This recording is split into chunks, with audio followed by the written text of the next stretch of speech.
Welcome back to another major compilation video where we took all of our spooky videos throughout October and have combined them for your pleasure. We just want to thank you guys real quick for all the support on the channel. You guys are seriously awesome. Also, we're on our way to our 20k sub goal, so make sure you subscribe. We have a lot more videos on the way and more massive compilations. We love you guys. Remember, enjoyed time is never wasted time, and we'll see you in the next.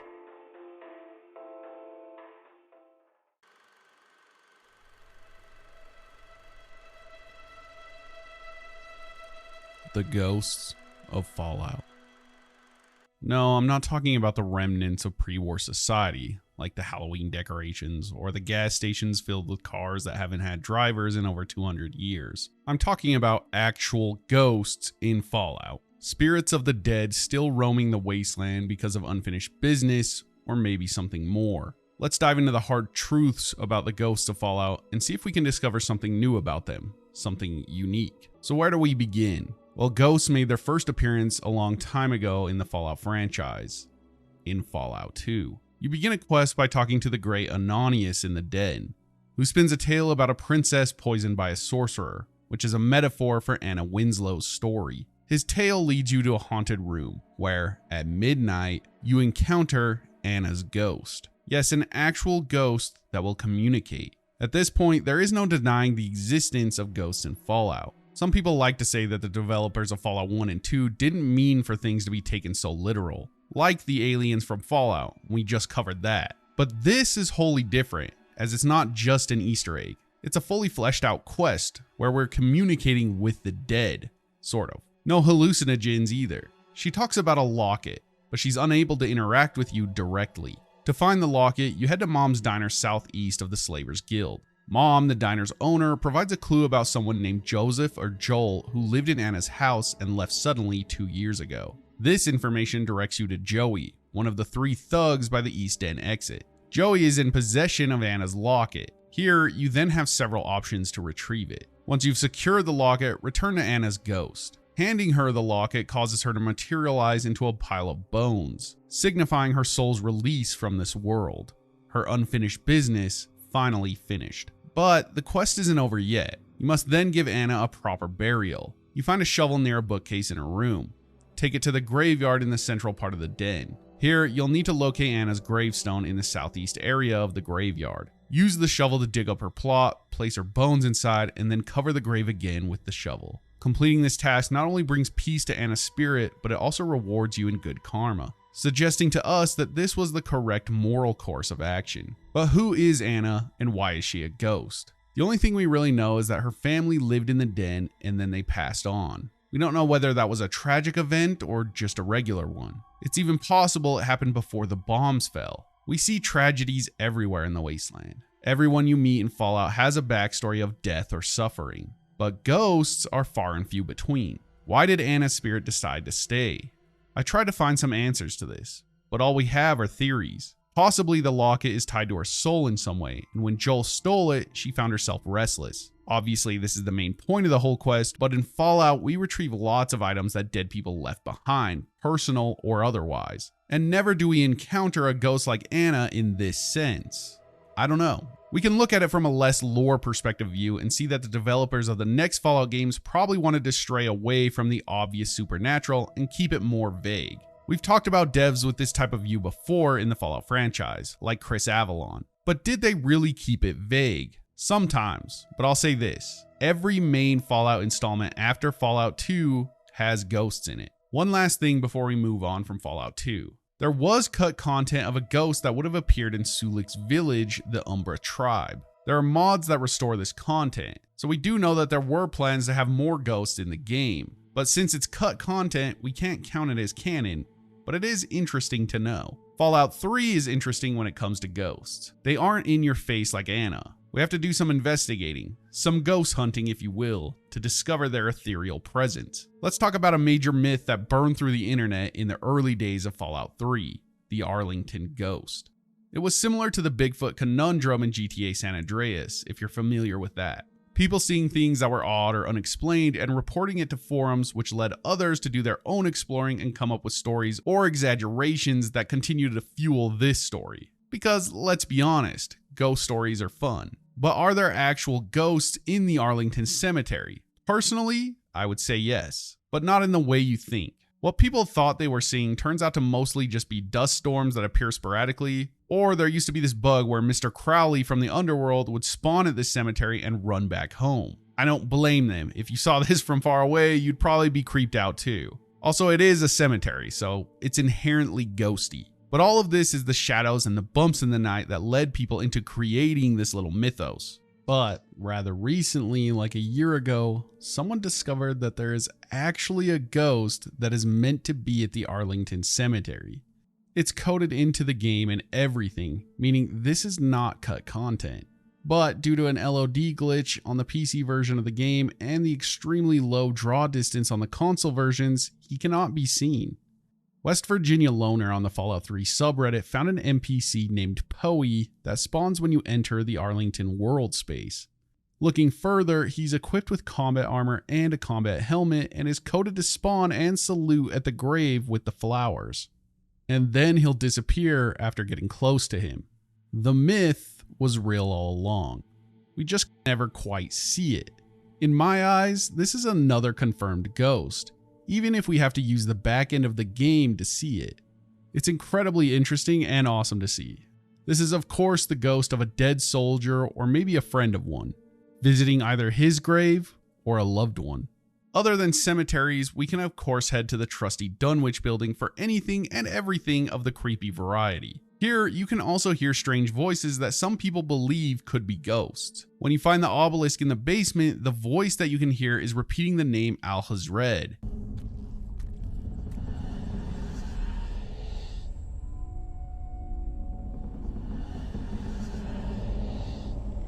In the stories of H.P. Lovecraft, Abdul Al-Hazred is the author of the Necronomicon, or the Book of the Dead. Pretty big giveaway if we take that at face value. Plus, you can actually find a book called the Krivbekna in the Point Lookout DLC, in another unholy location that's probably filled with spirits or demons or whatever. The book is a clear reference to the Necronomicon, and you can return it to the altar here in the Dunwich building and destroy it, which elicits a horrible noise and a scream. Is this inherently ghosts or something worse? I don't know. It depends on your point of view. If you base it on the Necronomicon side of Lovecraft's works, then yes, we are dealing with a lot of ghosts and similar things. If you look at it from the more Cthulhu and Dunwich side, then it's more like interdimensional beings and cosmic horrors. All bad, of course. There are also these strange hallucinations you get while passing through the Dunwich building, where you see people from pre-war times. I don't think these are actual ghosts and are just actual hallucinations caused by whatever the altar is. For me, it's harder to say that we're dealing with ghosts here than at the cemetery. And why is that? Because here, you're being influenced by outside forces. The obelisk is messing with your mind.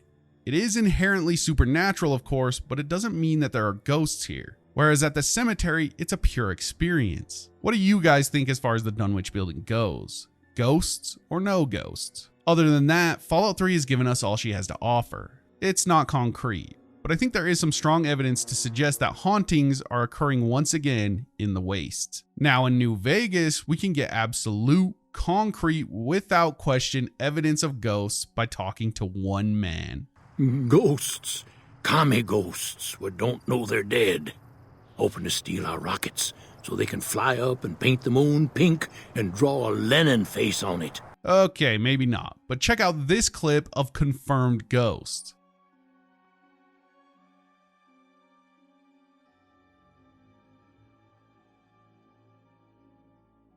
It actually is kind of creepy, but it has been debunked, as in the original game, this is where Ulysses would have sat, and you could have recruited him to be a companion. Now random prospector NPC spawns occur here and glitch out. Still kind of strange though. Okay, without all the jokes, let's get to the nitty gritty. Most of you know about the Good Springs Cemetery. Let's head up there and have a listen.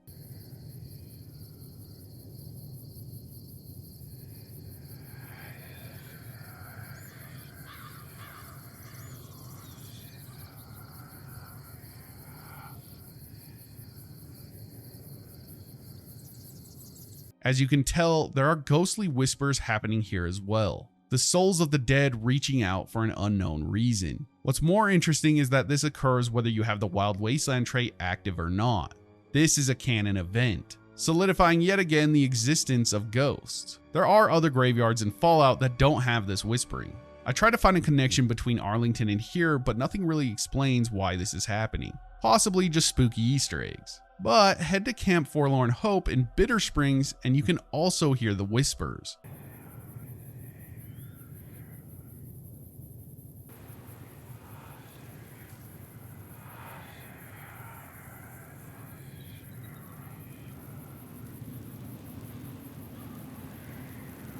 These places have lots in common. Tragedies folded onto tragedies.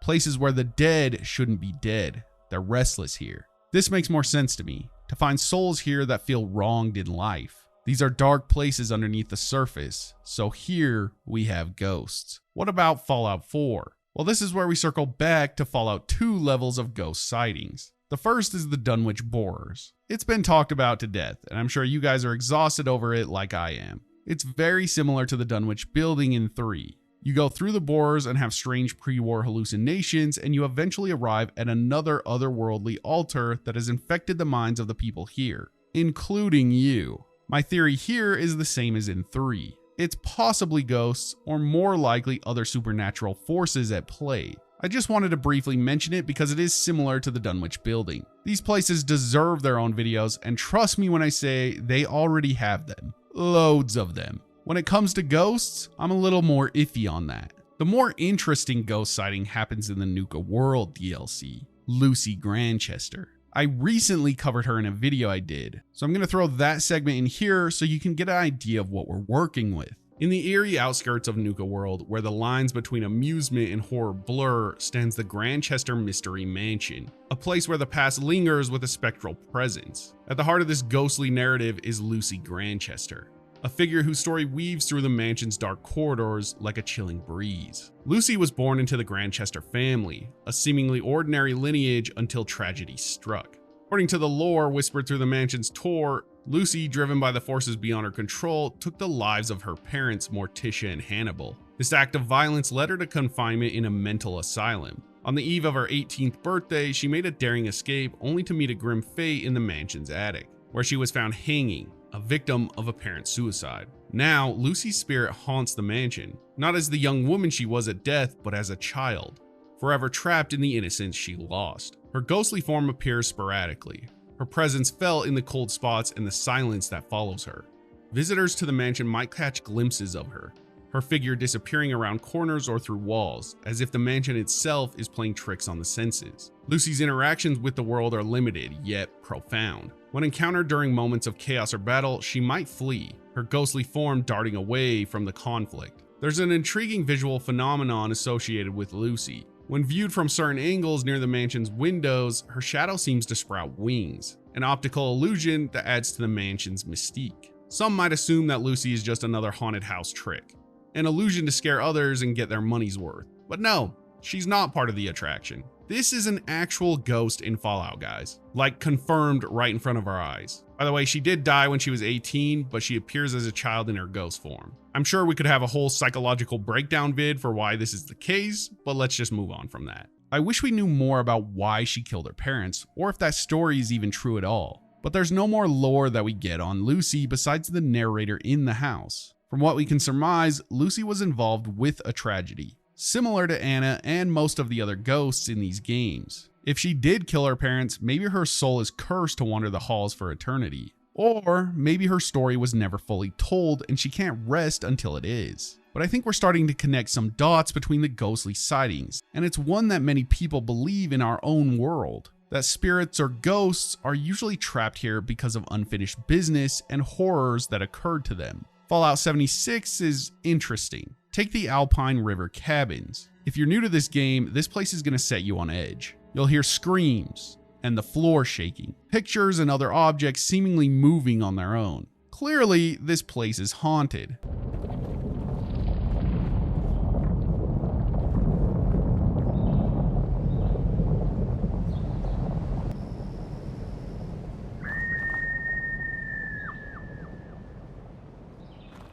until you realize that these cabins are actually designed to scare people and you can shut off the tech running these scares. You'll find it in a treehouse terminal located nearby. Haven Church, on the other hand, may be the real deal. When you get here, you learn about a story of raiders that decided to occupy said church. At night, they began to hear strange music coming from the organ pipes, but no one was playing. Nor is there an organ in the church. There's a piano, but it plays completely different music.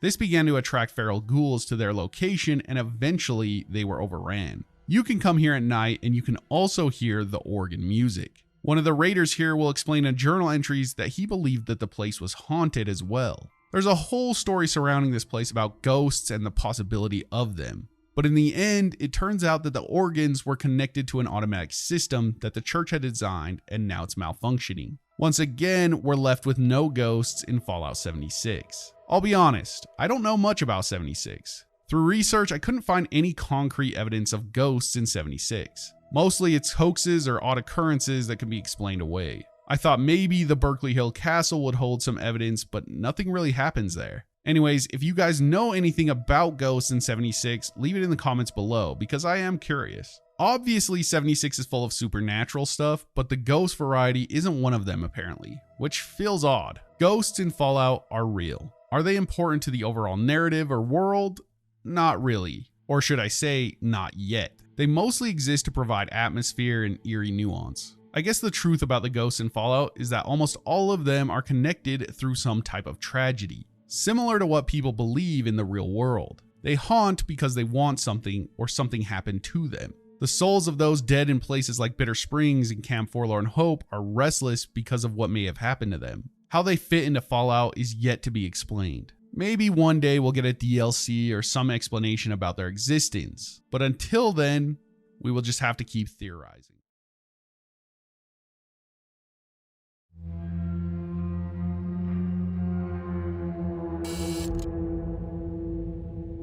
Scientists representing the world's foremost research centers took part in the examination of the evidence. The facts that will be presented are true. This may be the most startling film you'll ever see. New legendary creatures are continually being found. Both discovered only in this century. Discovered by Western scientists, and it is still rarely seen in its natural habitat. New species are, in fact, being discovered and classified each year. Extinct is not as final as it sounds. Cryptids are animals that cryptozoologists believe may exist somewhere in the wild, but whose present existence is disputed or unsubstantiated by science. This is the study of cryptozoology. In Fallout, creatures that are usually myth turn out to be more than that. The unexplained sometimes becomes the explained, or sometimes they don't. Deathclaws are a good example of this, as they used to be cryptids to the Southern California wastelanders, but it turns out they were real, and they spread out all across the states. Whereas creatures like the Wanamingos were cryptids believed to be aliens, and we have yet to discover their origin or an explanation. Let's begin our hunt for Fallout's elusive cryptids.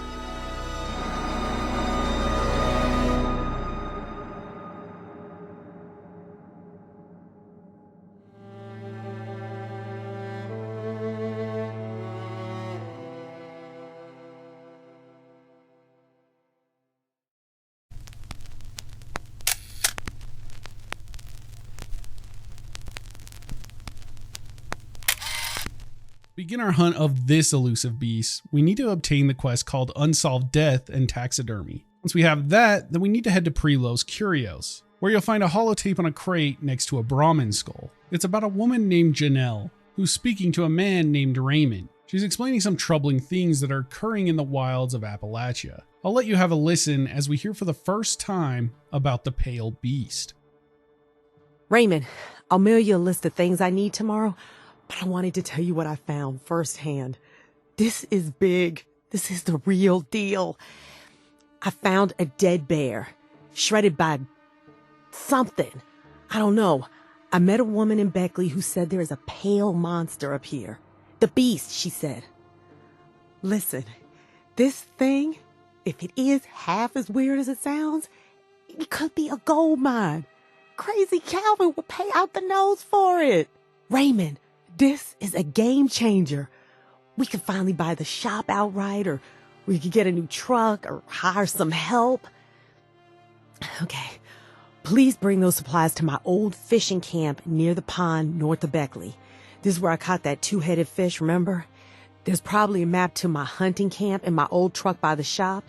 So drive down here and come look for my camp. Park near my car on the road. Okay. Oh, and, Raymond, I'm sorry I've been on the hunt for almost 2 weeks.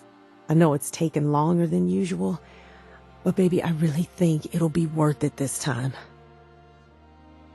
Janelle is excitedly sharing a significant discovery with Raymond, hinting at a potentially lucrative opportunity.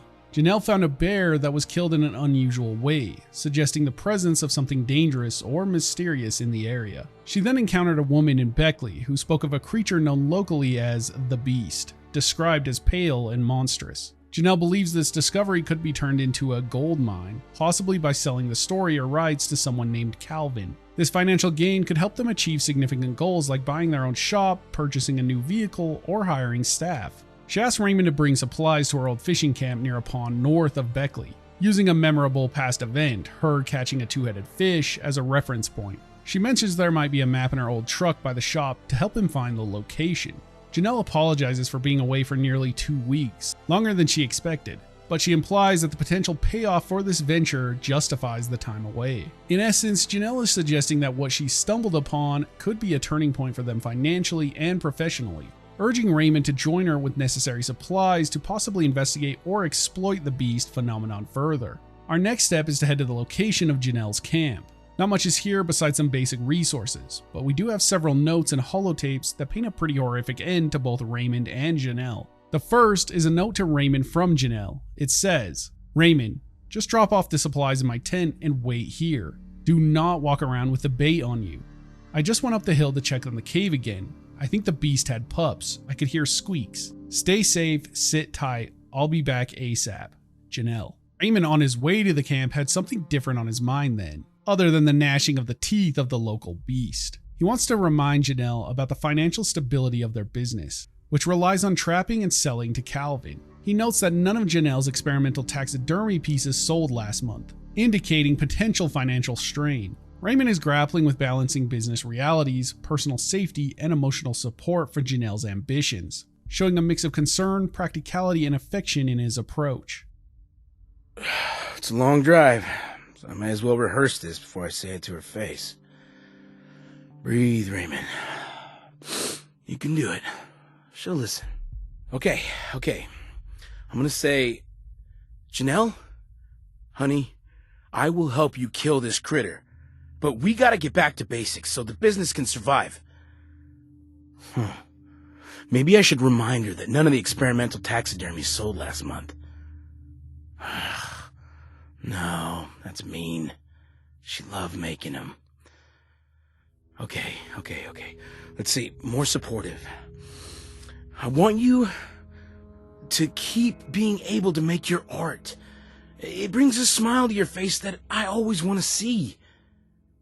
But going off to hunt real monsters? It's too dangerous. We're just trappers, and most of what we get is roadkill. Calvin buys almost all our stock every month. It's good money. It's enough for your weird art. No, don't make her feel bad, damn it. Okay, let's just go drop these cages off and find her. I'm making a big deal over nothing. We can figure this out together. Okay, I'm here. Now, I need to drop off these cages by the pond, and then I'll go to her tent. I can do this. So what happened to these two? Did they catch the beast, or did something happen? Head east of the camp. just a little ways off, and you'll find 2 suspicious skeletons. If this wasn't the apocalypse, it would probably be more suspicious, but it's still pretty eerie. On one of these bodies, we discover a holotape. Let's have a listen.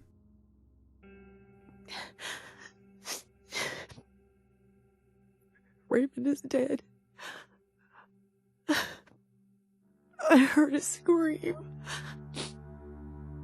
I heard the beast howl. I know it was him. He's gone.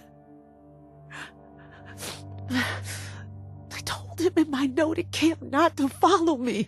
Why didn't he listen? I tracked this monster down to a cave towards Beckley. He has to be between the cave and the pond. This beast has a litter of pups. I was going to call the hunt off entirely, but not now. No. Now, I'm finishing it for good. Yeah. I'll go to Beckley and get help after I'm done with it. Then we'll take care of Raymond. My poor dear fool.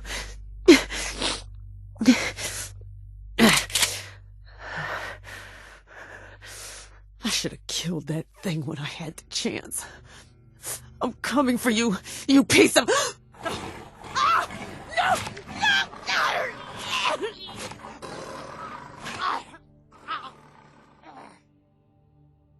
Janelle is grappling with the sudden and violent loss of Raymond, who she believed was killed by the beast she's been hunting. Despite leaving him a note not to follow her, Raymond ventured out, likely in an attempt to find Janelle or confront the creature himself. His death has confirmed the danger of their situation, with Janelle now certain about the location of the beast near a cave towards Beckley. The mention of the beast having pups suggests not just one, but multiple possible threats. Overwhelmed by grief and anger, Janelle decides to continue the hunt alone, initially intending to abandon it, but now driven by revenge for Raymond's death. She plans to deal with the beast definitively before seeking help in Beckley, indicating a resolve to handle the immediate threat before addressing Raymond's remains. Her final actions and words, including the readiness to use her firearm, show her transformation from a tracker and trapper to a hunter driven by personal vendetta. The abrupt ending with screaming leaves the outcome of her confrontation uncertain, but I'm sure most of you would agree it wasn't pleasant. Now it's up to us to find the beast. We head towards the cave.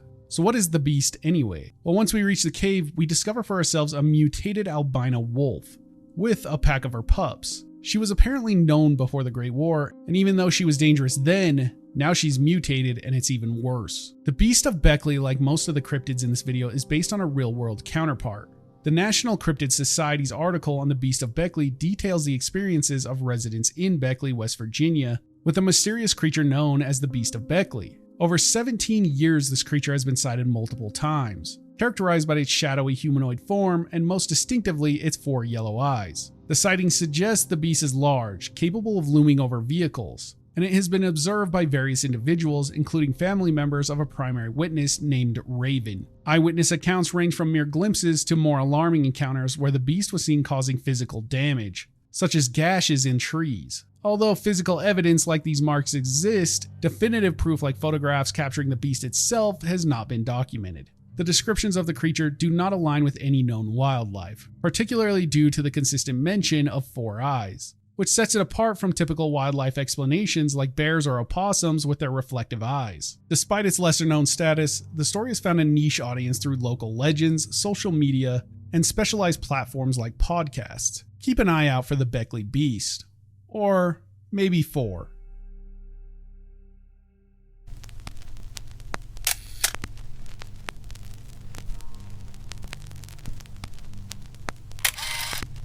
The Blue Devil, a cryptid originating from Appalachia, has captured the interest of Ares, who has enlisted Clyde's help to delve into its mysterious background.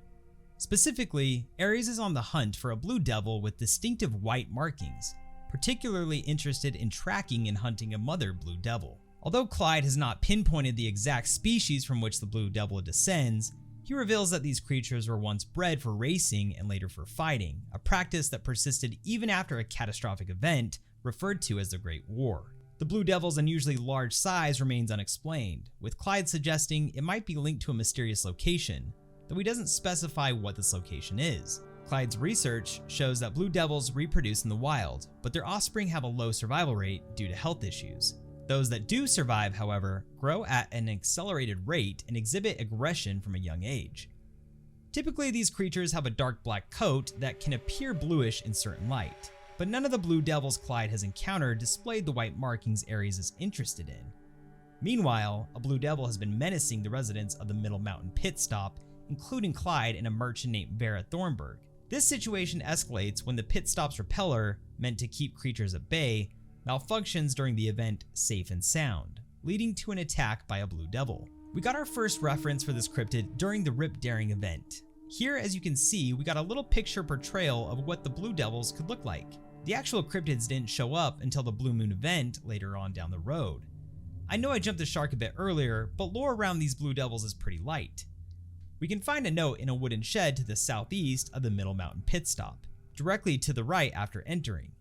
It describes a bit about how these creatures look and where they come from. They used to breed them way back, first for racing, then for fighting. Kept going after the bombs. That doesn't explain their size though. Could have something to do with the place and what's nearby. At this point, it's impossible to tell. They're reproducing out in the wild, but most litters don't produce healthy enough pups to survive. The ones that do though, grow up, and fast. Immediately hostile, even young, so don't even consider it. Color variations are limited, especially local specimen. Dark black hair is most common, appearing almost blue in certain light. None were ZB2Y like you suggested. Payment has been received. This concludes our business. Don't worry too much about those random letters in there. It's a code that was deciphered when the Blue Moon event first took place in '76.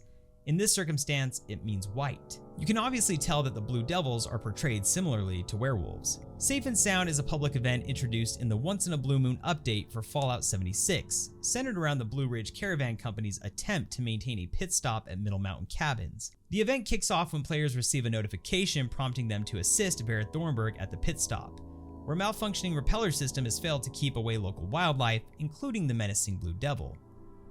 Players have a limited time to engage with Vera and start the event, which involves clearing out 4 areas infested with creatures like wolves and red scorpions. After successfully clearing these threats, players must then repair 6 circuit breakers to restore the repeller system's functionality. Once the repairs are done, the event shifts to defending the main tower repeller against 3 waves of attacking creatures. This defense is crucial as it leads up to the appearance of the Blue Devil, a formidable enemy characterized by its ability to send players fleeing in panic, with its special ability to howl that causes this fear. The Blue Devil, as a cryptid in real-life folklore, is less commonly discussed compared to others like Bigfoot or the Lochness Monster, but holds a unique place in the lore of certain regions.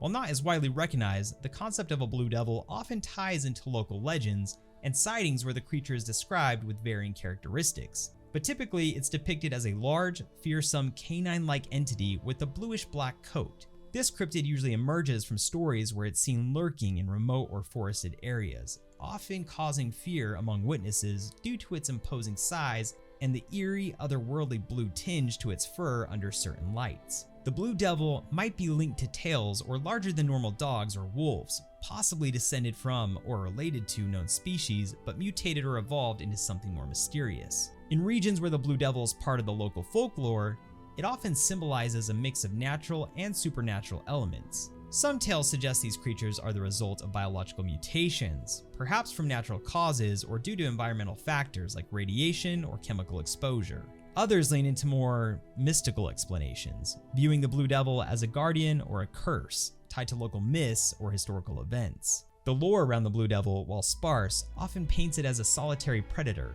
elusive yet occasionally aggressive, adding to the speculative nature of its existence. In Fallout, from what we have to assume that the Blue Devils are racing dogs that have been mutated. How do we know this? Well, one, because the note that we found suggests it, but also in doing some research for this video, I discovered that West Virginia is the only state in the US that still has active greyhound racing going on. So it seems likely that the Blue Devils are in fact mutated greyhounds, which makes them even more terrifying to me. Greyhounds can reach a top speed of 45 miles per hour. Imagine being all alone in the dark, in the wasteland, and you hear the beating of feet tearing their way towards you. Who knows how fast they are now, but one thing is for sure, you're not getting away.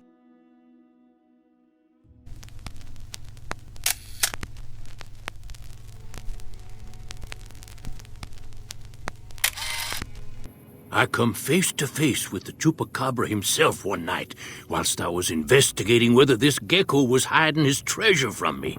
He was the meanest, ugliest chupacabra you could imagine, had 2 heads and fangs down to the ground. But I only saw one chupacabra, so I guess the other fella had to be invisible too, only more invisible than the other one.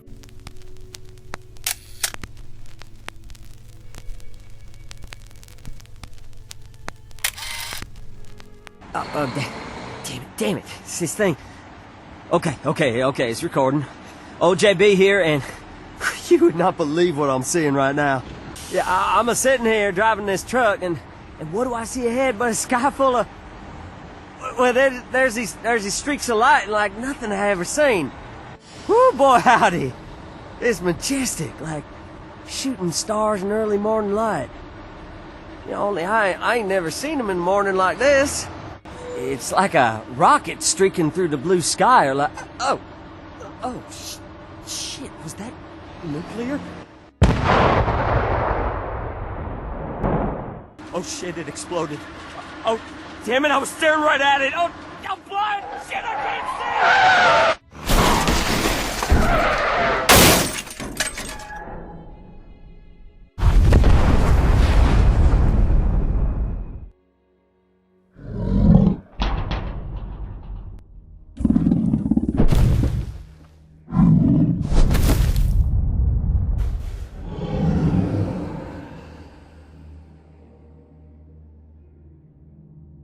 That was John Button's holotape found near a crashed truck in Grafton. At the end, we hear something disturbing. It's not the fact that the nukes and lights are crashing down on him, it's the tearing of metal and banging on his truck by some unknown entity. You can find this monster roaming all across the Appalachian waste. The Grafton monster is characterized by its massive, awkward physique, making it less agile but no less dangerous.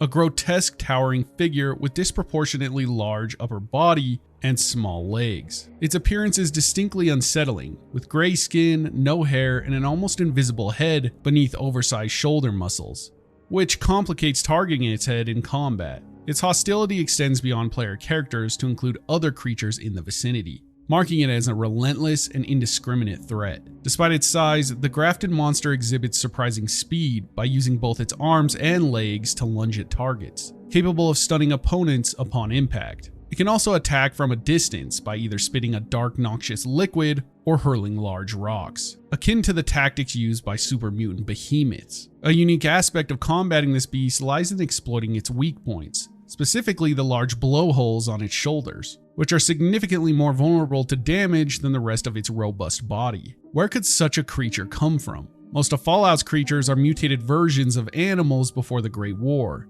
and they usually have characteristics that resemble those creatures of the past. But this is just an amalgamation of human parts that have been supersized. To discover its origins, we need to head to West Tech Facility, and more specifically, their Huntersville facility. October 23, 2077, a team of scientists used a specific strain of the forced evolutionary virus, FEVS 006458, derived from the mythical Snallygaster, to conduct an experiment that resulted in significant genetic alteration. This experiment was intended to produce a stable mutation, which it did, albeit in a form that was both grotesque and powerful. The creature that emerged was colossal, managing to break out of its containment due to its immense size and strength. Despite this, the mutation was considered stable, showcasing the success, though horrific, of the genetic manipulation. After sedating this monstrosity, scientists attempted to transport it off-site for further study or containment. However, the timing coincided with the catastrophic event known as the Great War, during which a nuclear explosion occurred, causing chaos and allowing the creature to escape. The truck driver, blinded by the nuclear flash, was unable to control the vehicle, resulting in the creature's release into the wild. Now roaming free, this headless, hairless giant with gray leathery skin stands approximately 7.5 feet tall, boasting an oversized chest and glands capable of secreting a corrosive oil-like substance, which it can spray around, making it a formidable and dangerous entity in its environment. Report.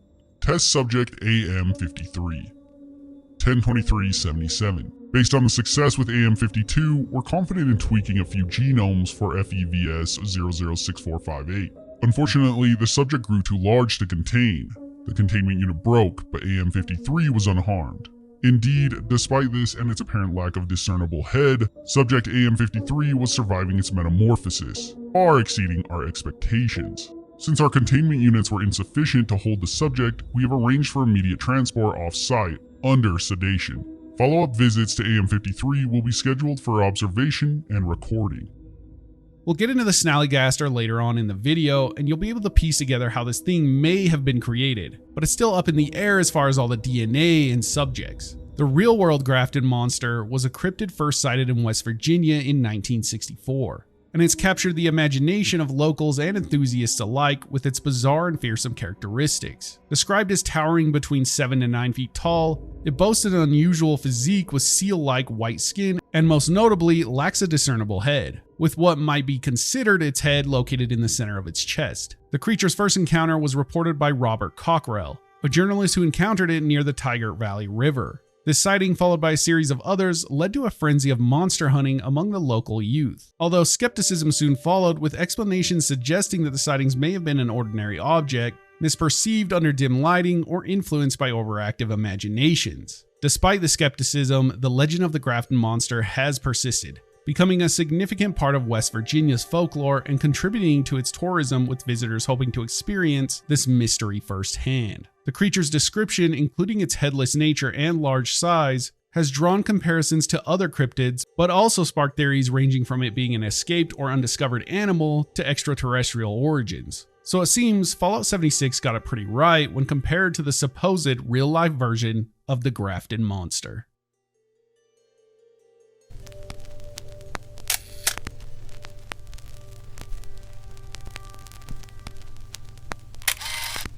The Jackalope is a mix between a deer and a rabbit. In Fallout, there are basically no references to this creature besides one. You can find one here on the Preblos' Curios sign. We will have others on this list similar to this, but we kind of want to share what cryptids in the Fallout universe are canon or referenced, just so we have everything tied up into one nice video.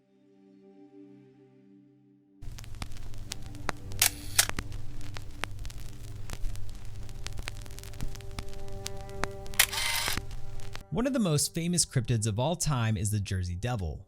Fallout had referenced the existence of this creature multiple times in 76.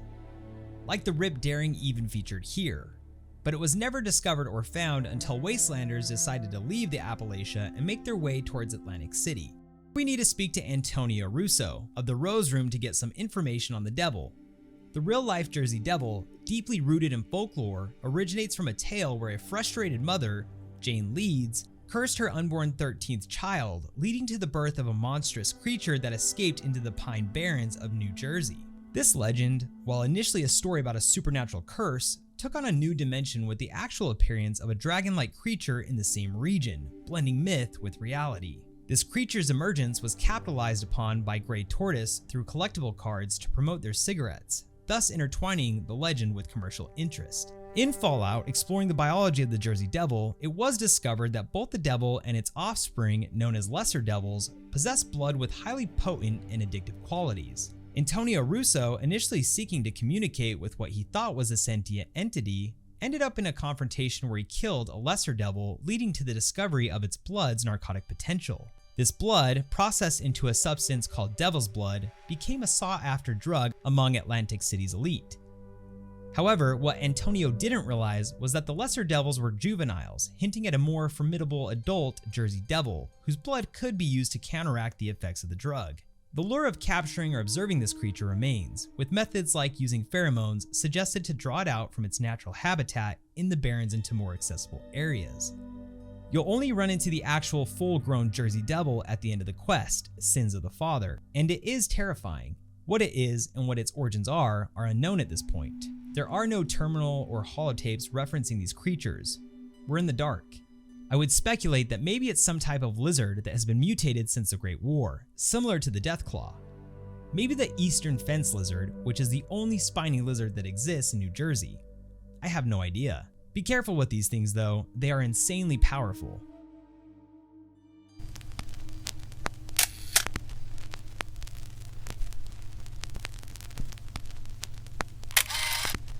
This is similar to the Jackalope, as we have basically no information on the cryptid outside of a single source referencing it. In Fallout New Vegas, Johnny DeSoto, an employee at H&H Tools Company, couldn't attend a weekend event due to having to partake in a play recounting the life of St. Columba, specifically in having to work the Lochness Monster puppet. You can find the reference in a terminal in the H&H Tools factory. Like I said, it's basically nothing, but it does confirm that in the Fallout timeline, the Lochness Monster is a thing. Also, there's like a creepy myth about Lake Mead in New Vegas harboring some type of creature. Ooh, spooky. But it's just another online myth with no actual evidence.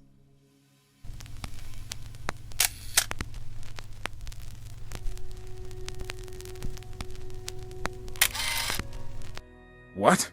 The hell with that. If anything out there's a god, it's the Megasloth. You seen that thing? Hell, I might just start a cult of the Megasloth. Except we won't be complete nutjobs like those Mothman cultists. We could have rituals like drinking a beer with the Megasloth or making sacrifices to it, you know? I got it. We could sacrifice those Mothman cult lunatics to the Megasloth. Ha! That's perfect. I think I'm onto something here. The Megasloth draws inspiration from the ancient Megalonyx, a type of giant ground sloth that could grow as large as elephants. Early findings of these impressive fossils were initially thought to have been unearthed in Oregon Cave, located in Greenbrier County, West Virginia. However, more recent research indicates that the fossils might have actually been discovered in nearby Monroe County. You can usually find these magnificent creatures roaming the mire or other locations. Before the catastrophic event known as the Great War, Isaac Garahan, a prominent figure, kept several sloths at his family's estate in Appalachia. Historical records show that these sloths made at least 2 escape attempts, and their absence from the estate post-war suggests that they successfully fled during the chaos. These creatures evolved into what are now known as Megasloths, significantly larger than the pre-war counterparts due to radiation-induced mutations. They're covered in shaggy, filthy fur with mushrooms growing on their backs, a trait reminiscent of pre-war sloths, where fungi would dwell in their fur. These mushrooms have a defensive function, releasing spores when disturbed to disorient threats. Megasloths present a unique challenge. Unlike many creatures that are immediately aggressive, Megasloths might ignore the player unless provoked. They inhabit areas like the mire and cranberry bog, often seen hanging from large trees. Their combat abilities include powerful claw swipes in close quarters, and from a distance, they can either throw rocks or shake their bodies to disperse spore clouds, temporarily blinding foes. This combination of passive and aggressive behaviors makes encounters with Megasloths both unpredictable and potentially hazardous. Most of the creatures in this video are different from the sloths. These guys are more passive and herbivores, a mutation that hasn't inherently created some atrocity of the natural order. I mean, Earth used to have giant sloths long ago. I want to share a holotape from Isaac on these sloths that I think sums up their new existence in the Fallout world. The majestic sloth. So misunderstood. So intelligent. Yes, they move cautiously, with great precision. But it is not mere laziness. Oh no, my friend. It is evolution. So many of their predators, with their keen sight, adapted so well to catch prey in flight. But do they catch you?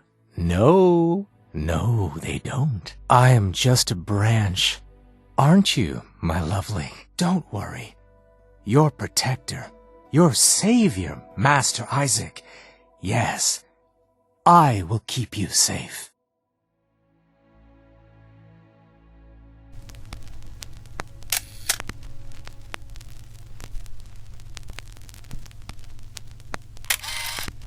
Before the Great War, the Mothman was a legendary creature in Appalachian folklore, described as a terrifying half-human, half-moth figure said to stalk the town of Point Pleasant. It was often seen as a harbinger of doom, appearing before major disasters. The Mothman's eerie legend attracted a wide range of followers, from cryptid enthusiasts to conspiracy theorists eager to uncover the creature's secrets. This popularity led to tourist spots like the Mothman Museum in Point Pleasant, where stories and memorabilia including books and holotapes were sold. Despite being dismissed by scientists, the Mothman remained a beloved figure in local folklore. Eventually, a secretive group of devotees known as the Cult of the Mothman formed in Point Pleasant. They revered the Mothman as a divine entity and held secret rituals in a chapel beneath the Mothman Museum. Other cryptid enthusiasts and theorists outside the cult also took a serious interest in the creature. As the threat of nuclear war loomed, the cult made a final attempt to summon the Mothman for guidance. On October 22, 2077, they succeeded. Brother Charles claimed to have received a vision of the Mothman warning of an impending flood. Believing this to be a sign, the cult gathered on rooftops to escape the danger. The flood came in the form of nuclear fallout, and the survivors fled to the Lucky Hole mine to weather the apocalypse. As the cult remained sheltered in the mine, the Charleston Emergency Government formed to the north, where people were increasingly alarmed by frequent Mothman sightings. The Appalachian Enclave also documented the creature at some point. Eventually, the cult split into two factions. The Enlightened were the first to leave the mine, led by the prophet who would later be known as Wise Charles the Forewarned. They fled the state and devoted themselves to the Wise Mothman, a purple-eyed mortal creature which they believed had granted Charles his vision on the eve of the Great War. Meanwhile, the followers of the Winged One stayed in the Lucky Hole mine before eventually embarking on crusades, expanding their influence to nearby areas. Above ground, they worshipped the many red-eyed mutant moths, viewing them as manifestations of the Holy Mothman, a god of light. Like all other humans on the surface, the cultists had all fled or died by 2102. In the aftermath of the plague, feral Mothmen stalked the ruins in silence. When the Vault Dwellers emerged on Reclamation Day, evidence of unspeakable, occultic sacrifices littered Appalachia. In 2103, the followers of the Winged One returned to their former settlements and built new ones. To this day, they can be seen communing with Mothman in the woods at night. These violent cultists have even been known to protect the creature's nests and care for their young. In 2105, the cultists abandoned Ingram Mansion, and large Mothman nests were cleared from the area. Rituals to summon the Wise Mothman, aka the Wise One, aka Papa, are still held at Landview Lighthouse in Point Pleasant. These elusive creatures often stalk humans, but when confronted, they typically either flee or defend themselves. Mothman are sometimes seen perched in ruins or wilderness areas, silently watching over a location. They don't attack on a whim, and instead, they must be provoked or startled before they engage in combat. When approached from a distance, they usually give a warning before becoming hostile. Adult Mothmen are generally solitary unless gathering at places of worship or nesting grounds. When idle and alone, they sit with their wings wrapped around their bodies, resembling a cloaked figure at first glance, with only their piercing eyes giving them away. Their segmented antennae, resembling small antlers or furrowed brows, add to their distinctive silhouette. Biologically, Mothmen lay their eggs in clutches, often carpeting entire rooms or walls, preferring to nest among pre-war ruins overtaken by jagged roots. Since their return in 2103, cultists have been entrusted with protecting these eggs, which are soft, partially transparent, and red-centered. In blast zones, Mothman eggs mutate into ionized cackleberries, producing raw crimson flux. Hatchlings emerge fully formed with bright orange eyes and red-maned wings, growing quickly into adulthood. Cultists often use newborn Mothmen in regional skirmishes, and high priests carry perfect Mothman eggs for ceremonies. Upon death, Mothmen thrash and disintegrate, leaving behind neurotoxic dust which causes hallucinations. The Enlightened cult seeks to harness this altered consciousness, despite warnings of its dangers. During the Equinox Festival, they disperse the dust into the air, turning the sky purple. Mothman variants have different eye colors: orange, green, from radiation or the Scorched Plague, or red, which is associated with the sacred Holy Mothman revered by followers of the Winged One. The Wise Mothman, with magenta eyes, communicates non-verbally and is the only variant friendly to Vault Dwellers. Mothmen generally avoid combat, but will attack using sonic waves or shockwaves if provoked. In the presence of humans, Mothmen usually keep their leathery wings folded and move forward on 4 legs, with 2 forelegs tucked close to their faces. As they crawl, their wings draw back behind them like long coattails, helping to balance their weight across their body. The top and back are covered in a thick brown mane, which looks like a fur cloak. Although they may flail around wildly when defending themselves, they do not attack by biting, scratching, stinging, or physically striking their enemies. They can routinely be seen visiting most major cultist settlements at night and occasionally grace the smaller camps. Most cultist architecture features some sort of central perch where Mothmen may land at night. The followers offer handcuffed or caged human victims to the Holy Mothman, though there is no direct evidence of the creatures eating people. Holy Mothmen accompany the followers in attacking the heretic Equinox Festival. Both sects construct rituals, which they fill with offerings of albino red stag blood believed to attract the creatures with its metallic aroma. One trough located behind the historic Mothman statue, called the Cradle of the Pretenders, is full of Mothman eggs. The wise Mothman, however, consistently appears when properly summoned. Most of these creatures are believed to be interchangeable animals, even by their worshippers, who consider them divine heralds of a higher power and believe them to be a unique, sentient mortal creature who somehow existed before the Great War. However, for us players, Mothmen are simply creatures that add a fun variety to the ever-growing presence of cryptids in Fallout lore.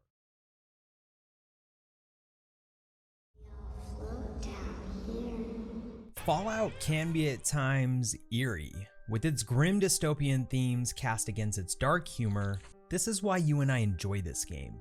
There's a sense of unease and unsurety across every location you visit in the decrepit wasteland. Amidst the dread, however, there's beauty in the madness, which is why it's fun to stumble across an Easter egg that eventually became an entire iceberg video that I haven't seen anyone talk about before. No, literally, I'm scrolling on Google for even the most small details on this topic, and there's not a single forum or publishing talking about this. Even on YouTube, there's a few videos of the obvious in-your-face Stephen King references, which we will get to those Easter eggs too within this iceberg, but there's nothing directly discussing this reference in particular. Hence, I bring you the magnum opus of Easter eggs, Stephen King's The Shine in Fallout. Now, hunting this Easter egg, again which is now an entire iceberg video, wasn't so much of a hunt as it was fate.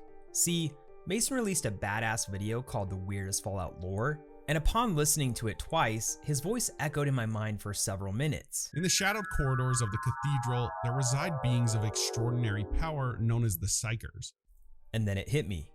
The Psychers site in the Fallout universe is a nod to The Shine from the Stephen King multiverse. And yes, for those of you who don't know, Stephen King quite literally has his own multiverse, which The Shine plays a pivotal role in depending on the book. Stephen King, over the last 50 years, has published some of the finest horror and sci-fi novels in the last century, with books ranging from characters with telekinetic pyro powers, such as what we saw in the infamous Carrie novel, to completely unhinged fathers that attempt to red rum or murder their families, ergo The Shining. He also has one of the finest fiction sagas I've ever read, called the Dark Tower series, although the movie was absolute cheeks. I do not kill with my gun.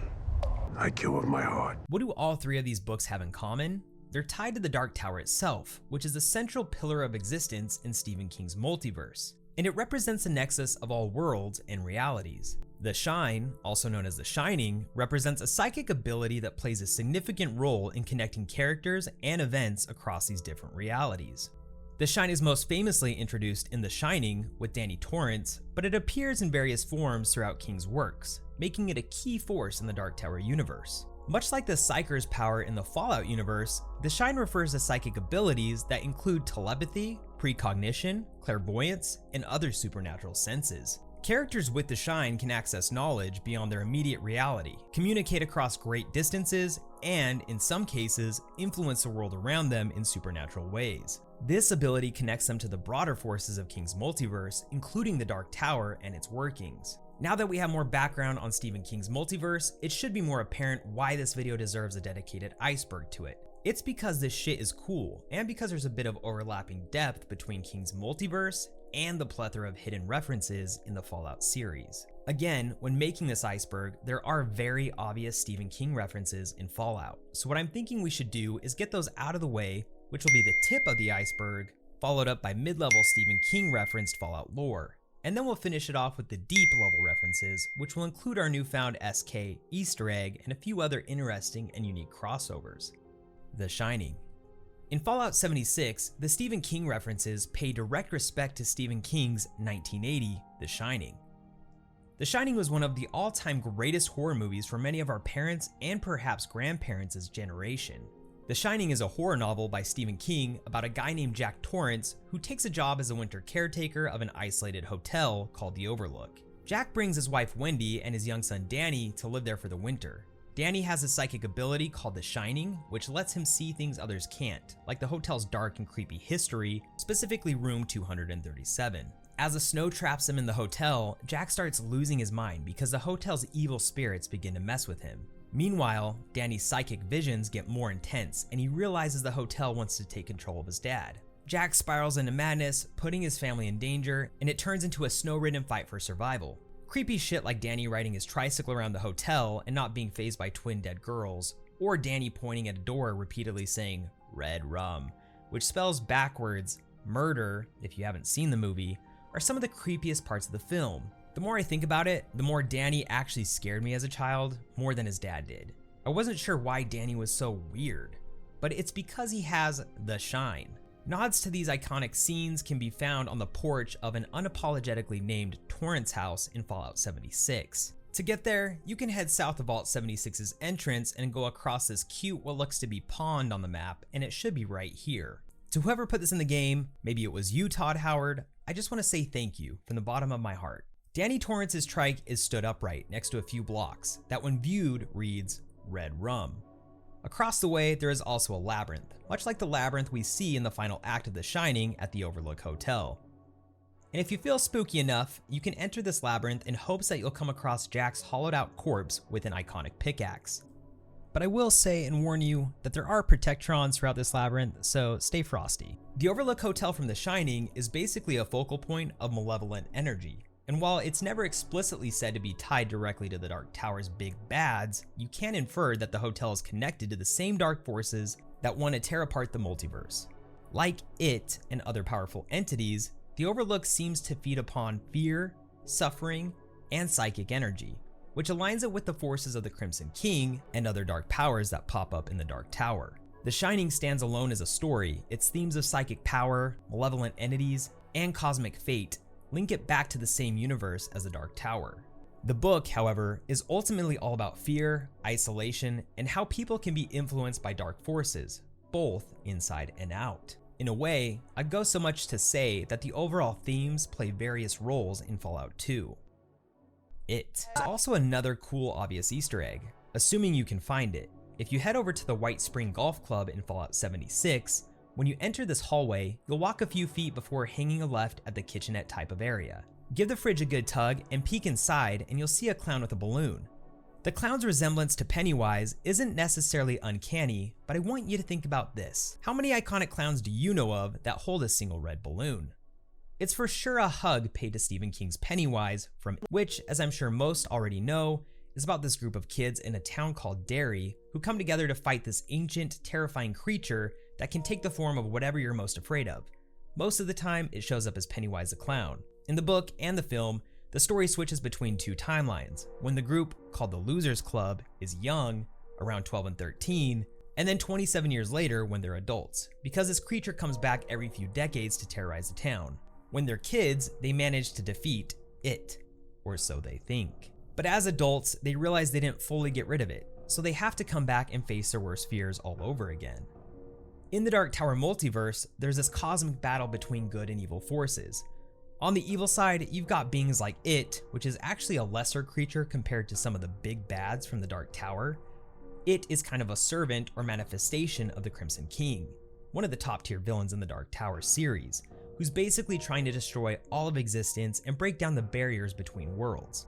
On the other hand, the cosmic turtle Matron, who is mentioned in It, is part of this multiverse as well, and represents the opposite force, creation and balance. The turtle, like the Dark Tower itself, stands as a protector of the multiverse. So when the Losers Club faces It, they're unknowingly part of this bigger struggle between the forces that hold the multiverse together and those that want to tear it apart. Or, in short, It is not just a spooky clown, but part of a much larger interdimensional evil that ties back to the epic struggle in the Dark Tower series. It's all connected in King's multiverse. Salem's Lot. Depending on who you ask, Fallout 4's Salem was a bit of a letdown in terms of horror Easter eggs overall. Where the Dunwich brothers shined, Salem didn't completely lean into the horror one would have hoped for with quests like a generic bug extermination objective. Still, the town of Salem in Fallout 4 feels inspired by Stephen King's Salem's Lot, which centers around a town slowly becoming plagued by vampires. The eerie atmosphere of the ruined town also echoes the general tone of King's works. I won't say much more about Salem's Lot since we'll talk about one of the main characters here shortly, but I will say that my only wish is that this town in Fallout 4 would have been more blunt about this reference and included a fun quest where perhaps the protagonist had to find who or what was picking off the town's local residents. Christine. Christine in Fallout 4. I personally have been a victim of this tragedy, and so have many others. There's an entire forum dedicated to the victims of Christine, RIP. But who is Christine? Or what is Christine? Christine is the name of a car in a horror novel that revolves around a possessed car and how it transforms its owner. The story centers on a high school kid named Arnie Cunningham, a bit of an outcast, who buys an old beat-up 1958 Plymouth Fury named Christine. The car has a creepy history, and as Arnie fixes her up, he starts changing too. He kind of becomes a douchebag. He becomes more confident, but also meaner, as if Christine is taking control of him. The car has a mind of its own. It repairs itself, holds grudges, and even kills people. And if you're playing Fallout 4, it'll even glow an ominous red. The real horror, however, kicks in when Christine starts attacking anyone who messes with Arnie.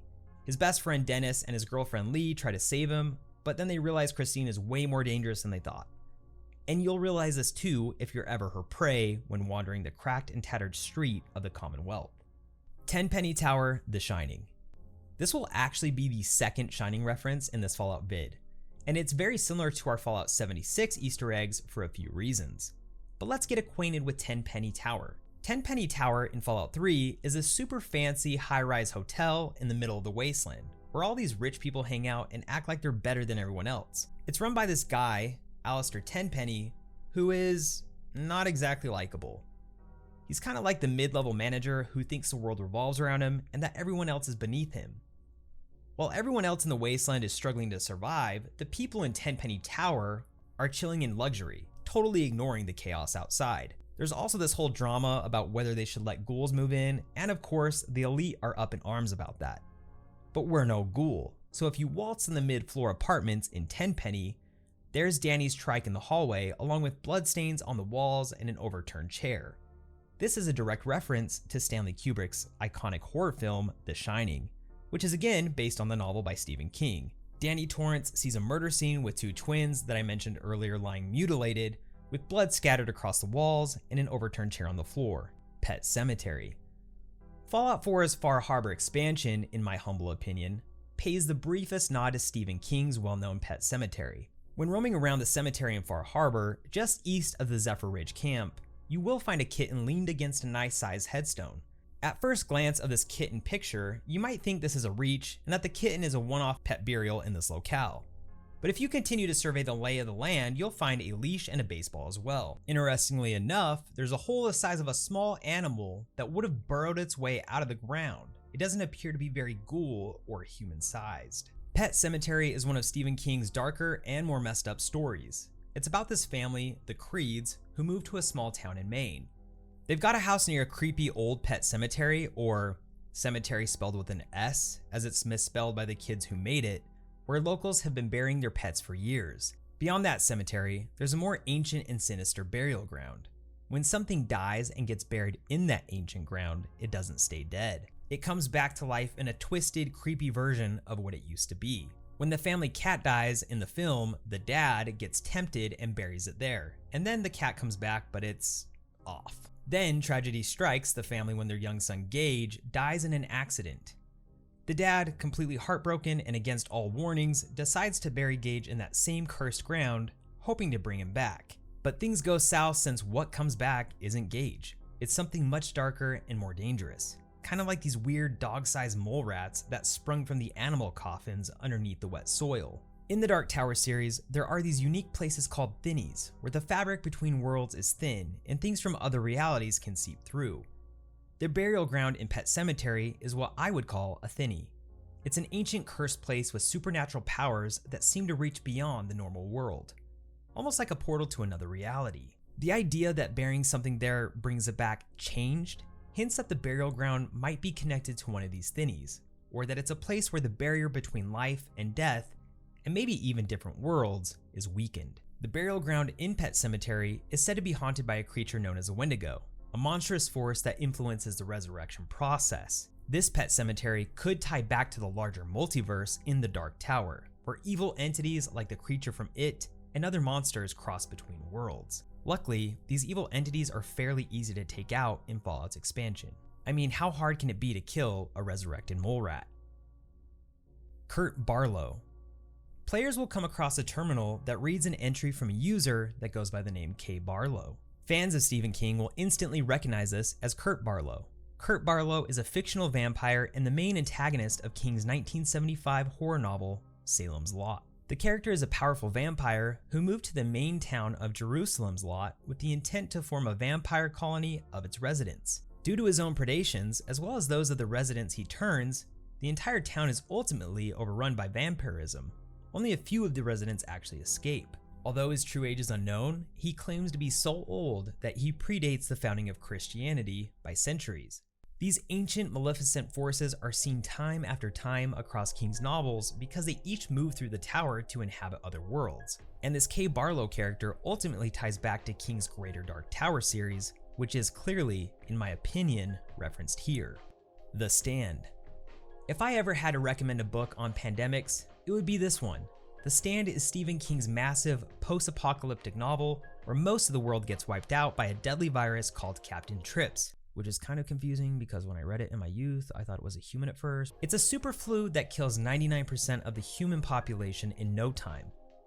Readers are left with this huge empty world with just a few survivors left, and they start having dreams that lead them to two places, either to an old woman named Mother Abigail, who represents good, or to this creepy guy called Randall Flagg, who's the embodiment of evil. Again, how do they do this? They do this through the Shine, aka the Psychers site in Fallout. It's also important to note that Randall Flagg in this instance is kind of reminiscent of Caesar's Legion. And as a side note, Flagg is a primary villain, leading the forces of evil in a post-apocalyptic world, but he's much more than just a bad guy in that one book. He's a powerful recurring antagonist in King's multiverse. In the Dark Tower, Flagg is also known as the Man in Black, or Walter O'Dim, and he serves the Crimson King, the ultimate evil force trying to destroy the Dark Tower, and by extension all of reality. Flagg is a multiverse traveling sorcerer, causing chaos and trying to seize power wherever he goes, whether it's in the Stand's world or Roland's in the Dark Tower. Back to where I was. The survivors split into two groups. Mother Abigail's people are trying to rebuild society in a peaceful, decent way, while Flagg's crew is all about chaos, power, and destruction. Again, reminiscent of Caesar's Legion as seen in Fallout New Vegas. The whole thing turns into a battle between these two forces, good versus evil, and it all takes place in the dusty Southwest. People have made parallels when looking at the environmental backdrop of both Fallout and The Stand since they both occur in the Southwest and have ties to Las Vegas. Both New Vegas and The Stand show societal fragmentation of humans when something catastrophic occurs. Regarding a more minute detail, there's also a bit of crucifixion that occurs from Randall Flagg's thuggish group within King's book. And this brutal scene is also shown in the town square of Nipton when you find the town in ruins after being taken over by Caesar's Legion. Do I personally believe that Fallout New Vegas is one big intentional metaphor for Stephen King's The Stand? I believe that post-catastrophic worlds have similar narratives, and that when the locations are the same between these two worlds, both universes can feel familiar. But it is fun to think about whether or not a developer out there was inspired by The Stand when drafting up Fallout New Vegas. Far Harbor. Speculation has occurred that Fallout's expansion Far Harbor, given its geography to Maine, which is where most of King's work takes place, is a nod in itself to Mr. King. If you recall, Far Harbor takes us to a mist-shrouded island off the coast of Maine. King is a renowned author who sets many of his horror and suspense stories in Maine, making the state almost a character in his narratives. I would go as far as to say that Maine is to Stephen King as North Carolina is to Nicholas Sparks. It's cool to note the similarities of King's version of Maine versus Fallout's take on the state, as both are isolated, rugged coastal towns that are physically and psychologically isolating. Did I mention that King's pet cemetery occurs in Ludlow, Maine? Maine? How many versions of a pet cemetery are you aware of? I'm only aware of two, both of which can be found in Fallout and King lore, and in Maine. I think there was even a publication on this connection back when the DLC was first announced. And someone also questioned this on a Reddit forum, but nobody ever answered them back, poor bastard. As mentioned before, there has been chatter and speculation that New Vegas was an ode to King's The Stand, due to the geographical, well, coincidence. As Mason said in our 27 cut content video, we don't believe in coincidences, and one can't help but feel that this itself is too much of a coincidence.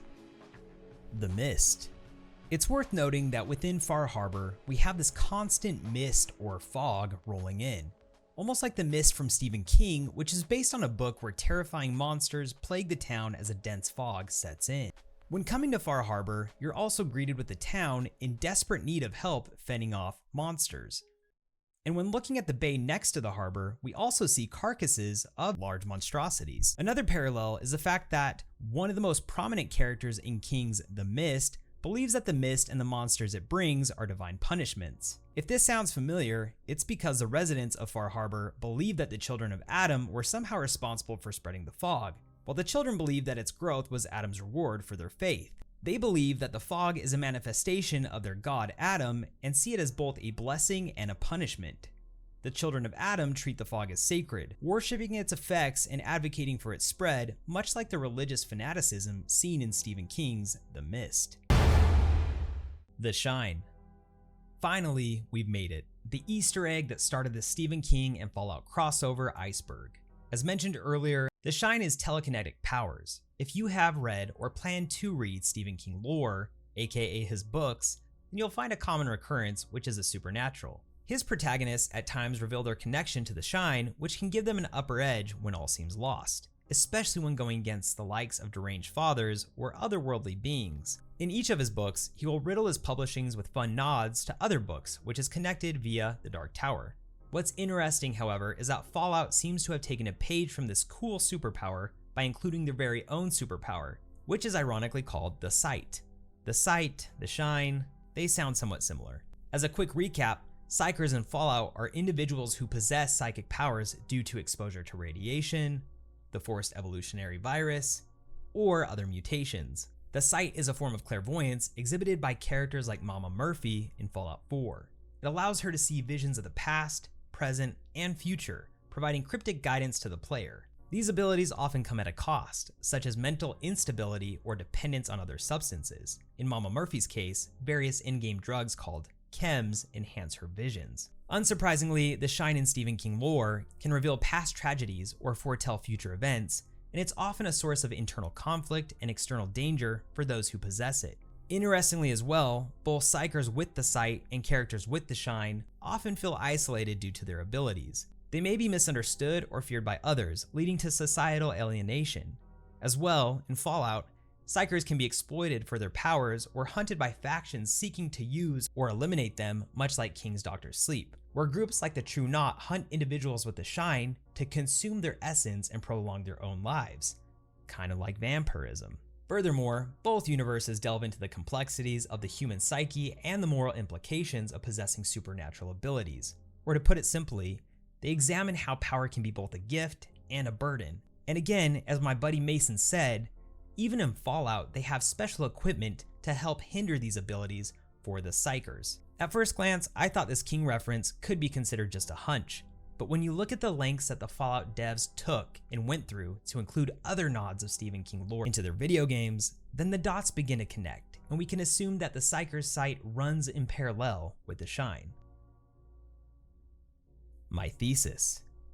The wildest theory, which is my theory, is that Fallout has indirectly and inherently become part of the Dark Tower lore from Stephen King's multiverse. The Dark Tower is the center of all worlds, implying that the past, the present, and the future, and alternative realities are all interwoven and connected.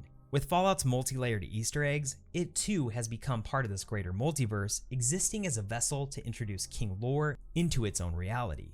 What I'm implying is that Fallout's consistent references to Stephen King has consequentially cemented itself as part of King's overarching Dark Tower universe. In fact, you are now included in part of this thematic universe simply by watching this very iceberg video. Taking it a step further, maybe you also possess a little Shine, or Sight, yourself.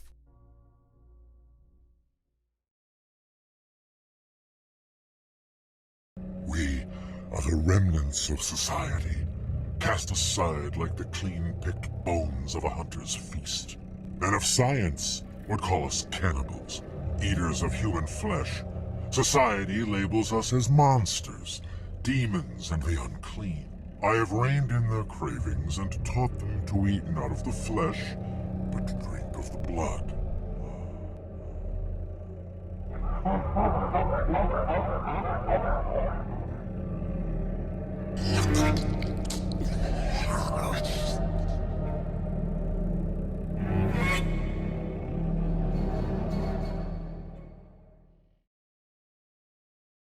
When you think of Fallout, you probably don't think of vampires. The two don't seem to be mutually exclusive. But when I do say vampires and Fallout, if you've been a fan for a while, then your brain instantly connects to the word family. How much do you really know about them? Yes, there are vampires in Fallout. Sort of. I want to look into their history, their lore, and more importantly, their secrets. Maybe it's not just the family, and maybe it is.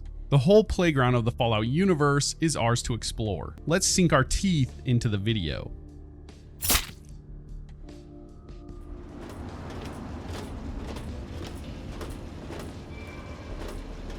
Wait, is that... Damn it. Get anything. What's up, Jericho? I don't recognize you. New in town or something? I hope by something to do you mean a job. Otherwise you want to talk with Nova. I'm looking for someone to make a delivery. Interested? Actually, I don't have any caps with me. I used everything I had buying a shack in this town. But if you'd be nice enough to help me, I bet my father would pay you something for all the trip. What do you say? Great. I'd like you to deliver this message to my family in the Arafu settlement. I haven't heard from them in months, and I'm worried.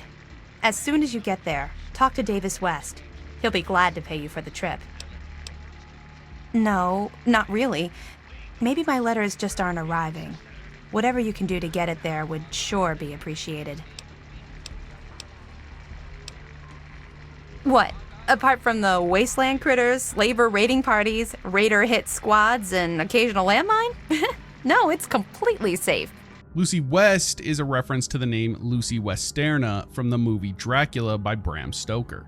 Both the starting points and unfortunate victims of tragedies involving people they love. Lucy enlists the Lone Wanderer's help by requesting they deliver a letter to her family in the settlement of Arafu. She provides them with a letter and updates their Pip-Boy with Arafu's location to facilitate the delivery. She relocated to Megaton in pursuit of independence. Despite her new life, she maintains a connection with her family through regular letters, though their recent lack of response has left her worried, particularly for her younger brother, Ian. Our next stop, Arafu, to deliver the letter. In the quiet town of Arafu, the air was thick with tension as the Lone Wanderer approached, only to be greeted by the unexpected toss of a grenade by Evan King, the town's jumpy but apologetic leader. After calming the situation, Evan explained that Arafu was under siege by a gang known as the Family. Don't play tough with me. I was shooting my gun when you were still an itch in your daddy's pants. I thought you were one of the family. They're some low-life gangers who've been giving us a hell of a lot of trouble lately. They're the reason for my itchy trigger finger. Look, you can call me crazy if you want, but there is something odd about those creeps. I mean, they got the guns and they got the muscle. Why don't they just bust down our doors and take us out already? We're really in a bad way and could use some help. He enlists the Lone Wanderer's help to check on the townsfolk. The task seems straightforward. Confirm the safety of the Ewers, Shenzi, and the West families. The Lone Wanderer moved through Arafu, finding the Ewer and Shenzi families unscathed. But a chilling discovery awaited at the West residence. Lucy West's parents lay dead, their necks bearing strange bite marks. Using their medical knowledge, 90 to be exact, the Wanderer deduced the marks were from human teeth, and a peculiar residue hinted at a connection to the train yard. According back to Evan, the conversation turned grim upon learning the fate of Lucy's brother Ian. Evan, with a mix of concern and suspicion, mentioned seeing Ian with Vance, the notorious leader of the family. To aid in the search, Evan marked potential hideouts on the map, though none seemed quite right. Wanderer, piecing together clues, asked about the nearby train yards, leading Evan to mark the Moresti train yard. With this new lead, the quest to find Ian and uncover the dark secrets of the family's activities grew ever more urgent. Through the dark tunnels and skulking there in the dark lies a group of people, the supposed gang called the Family. It is here that you will find Ian, alive and well. Sort of. Ian has a disease, a sickness in his brain. He believes it's the family that can save him from himself. Speaking to Ian, the Wanderer learns that the family did not kidnap him from his home, and instead he came here voluntarily. Why? Because Ian is the one who killed his parents. That night is like a bad dream. I can see parts of it, but I don't remember what happened. It was the fucking hunger. That thing that's haunted me my entire life. Help? How can you help? There's something inside me, something completely messed up. I'm a mutant, a fucking freak. The only person I was ever able to talk to was my sister Lucy, and she's gone.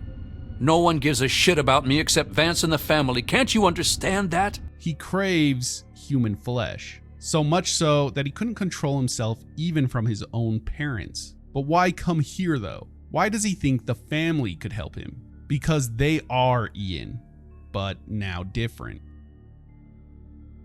What you see before you is the last bastion of hope for the downtrodden and misunderstood. It is a sanctuary for the oppressed and a beacon of faith for the tyrannized. We are the remnants of society, cast aside like the clean-picked bones of a hunter's feast. I led my flock beneath the sun-baked sands of the wasteland to keep them safe and teach them my ways. Men of science would call us cannibals, eaters of human flesh. Society labels us as monsters, demons, and the unclean. This gang, led by the charismatic Vance, was no ordinary band of survivors.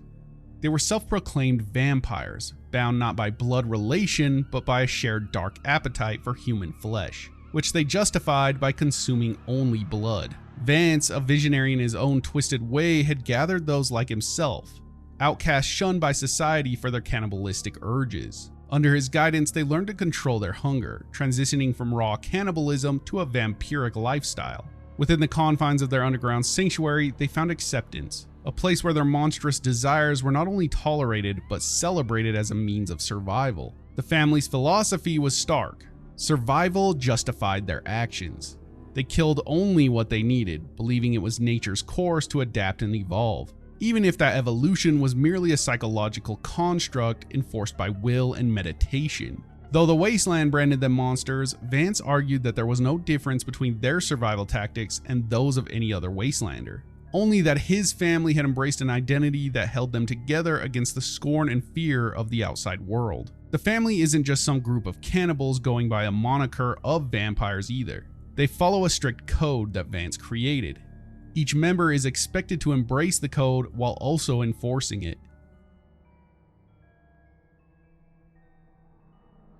The first law: feast not on the flesh, consume only the blood. This is our strength. We do not eat the flesh of those we kill for food. We only drink of their blood and leave the body intact. The consumption of flesh is filthy and unclean. This action is what causes the humans to treat us like animals. We are not animals, we are the family. The second law: bear not the child, welcome only the exile. This is our fate. Because we carry the stain of our past in our bodies, we can never let it pass to our offspring, who would in turn carry out those foul actions, beginning the cycle anew. The family must seek the wasteland for others of its kind in order to maintain itself.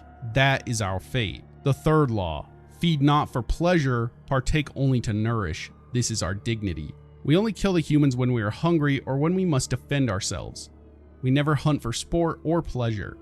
We do not prey on children, for they are not yet tainted by society's views of us. The family will not tolerate murder. The fourth law: seek not the sun's light, embrace only the shadows. This is our refuge. Because we are creatures of the night, we must not set foot in daylight. We move silently across the ground only under the watchful eye of the moon above. At the rising of the sun, we must seek the embrace of the shadows and never again gaze at its brilliance. The family seeks the dark and its refuge. The fifth law: kill not our kindred, slay only the enemy. This is our justice. Above all, no member of the family will ever take the life of another member without the consent of the current leader. Anyone disobeying this action, the most heinous of all our crimes, will be exiled from this place forever. We must not let our own inner demons cause us to fight amongst ourselves. We number only in the few, and we cannot risk extinction. Let's talk about these laws. The first: by only consuming blood, the family distances themselves from the visceral horror of cannibalism, reducing the psychological and social disgust associated with eating human flesh. This practice makes them appear less monstrous to outsiders and potentially reduces the risk of disease transmission associated with consuming human flesh. It also creates a ritualistic aspect to their consumption, elevating it from mere survival to a disciplined act that defines their identity. The second law ensures that the group remains composed of individuals who have chosen this lifestyle, reinforcing the notion that they are a community of consent rather than one that propagates through birth. It prevents the genetic or cultural passing down of traits or behaviors that might lead to the foul actions, which is what they wish to avoid, keeping the group ideologically pure and maintaining their numbers through ideological recruitment rather than reproduction. The third law: by killing only out of necessity and not for sport or pleasure, the family upholds a form of moral high ground within their own ethical framework. This law helps in maintaining discipline and control within the group, preventing uncontrolled violence or predation that could draw unwanted attention or create internal conflicts. It also preserves a semblance of humanity by excluding children from their diet, potentially making them less monstrous in their own eyes and possibly in the eyes of some Wastelander societies. The fourth law: operating under the cover of darkness provides a practical advantage for stealth and secrecy. It's key for a group that needs to hide its true nature from the world. It creates a lifestyle that, while limiting, also offers protection from discovery, enabling them to maintain their existence without continuous conflict with daylight dwellers. And the last, this law ensures internal cohesion and stability. By prohibiting internal killings, it minimizes power struggles or vengeance killings that could fragment or destroy the group from within. It reinforces the idea that the family is a tight-knit community where unity is paramount for survival, fostering a sense of safety among members and making betrayal or anarchy less likely. Together, these laws create a structured society within the chaos of the wasteland, giving the family a clear identity, rules to live by, and a moral code that, while dark, provides them with a sense of purpose, order, and control over their more primal urges. This framework not only helps in managing their existence as societal outcasts, but also in maintaining their collective sanity and survival in a world that would otherwise see them as mere monsters. You might be asking why these cannibals are considered vampires and not just cannibals. Well, let's have a look at how the family in Fallout 3 describes what a vampire is. We can actually find a terminal entry in the Meresti metro station that speaks on the folklore. Vampires are beings based on folklore that prey on humans for the purpose of obtaining their blood. In these fictitious stories, the blood serves as both a food source and a center of power for the vampire. It is a common motif in these tales that a victim could become a vampire if bitten by one. Other noted attributes of the vampires are its ability to change into form of a bat or a wolf, to become gaseous at will, the ability to hypnotize the opposite gender, and increased lifespan. It's interesting to note that the vampire is traditionally regarded in literature as having an aversion to sunlight. Many people believe that this may stem from the misunderstanding of common phobias, such as photophobia and heliophobia, or even the actual physical issue of photosensitivity. In all of these accounts, the subject withdraws from daytime activities and is rarely seen outdoors. In the 18th century, with medical science in its infancy, this commonly gave rise to ridiculous accusations by the uninformed that these people were strange or cursed. This is likely the reason vampires are awarded this attribute to their stories. Depending on the cultural source, there are several ways to kill or destroy a vampire. The most common is by driving a wooden stake through the vampire's heart. In some cultures, the stake was driven through the mouth or the stomach as well. Other tales tell of decapitation or immolation being the preferred method of destruction, along with anything else that can completely annihilate the vampire's physical form. The family feeds themselves blood to curb their appetites, and vampires based on folklore are beings that prey on humans for the purpose of obtaining their blood. Yes, they don't have supernatural abilities. Do you think I believe I can turn into a bat and fly away? Of course not. Do I cast my image in a mirror? Absolutely. Now, ask me if I believe these individuals from every corner of the wasteland need me to give them a sense of purpose and identity. I have shown these people the ways of the vampire. I've provided them shelter, organization, and a sense of belonging. In essence, they are these beings that are described as vampires. But this did lead me to an interesting thought. Can humans survive indefinitely on human blood? And yeah, I googled it. Not even in private mode. I'm sure my FBI agent was taking notes. I found on Science Focus a little article on exactly this. It says blood contains about 700 kilocalories per liter. So an average adult would need to drink around 3 liters to meet their energy requirements each day. By the way, that is almost a gallon of blood a day. Just so you have a good idea of how much blood we're talking. Would this much blood also contain enough of the essential micronutrients though? Let's consider vitamin C as a worst case example, because humans can't manufacture it or store it. Average blood serum levels of vitamin C are around 5 milligrams per liter, and the World Health Organization recommends at least 45 milligrams per day. So you need to drink 9 liters of blood to avoid getting scurvy, which would give you so many calories that you'd rapidly become overweight. If you dosed your victims with lemons before biting them, however, you could raise their serum levels to 15 milligrams per liter, and then 3 liters of blood would be just enough. It's been suggested that the high iron content of blood would lead to iron overload in vampires, but healthy humans can tolerate up to 45 milligrams of iron a day, and you'd need to drink at least 26 liters of blood to absorb that much. The real danger then? Salt. Human blood contains about 9 grams of salt per liter.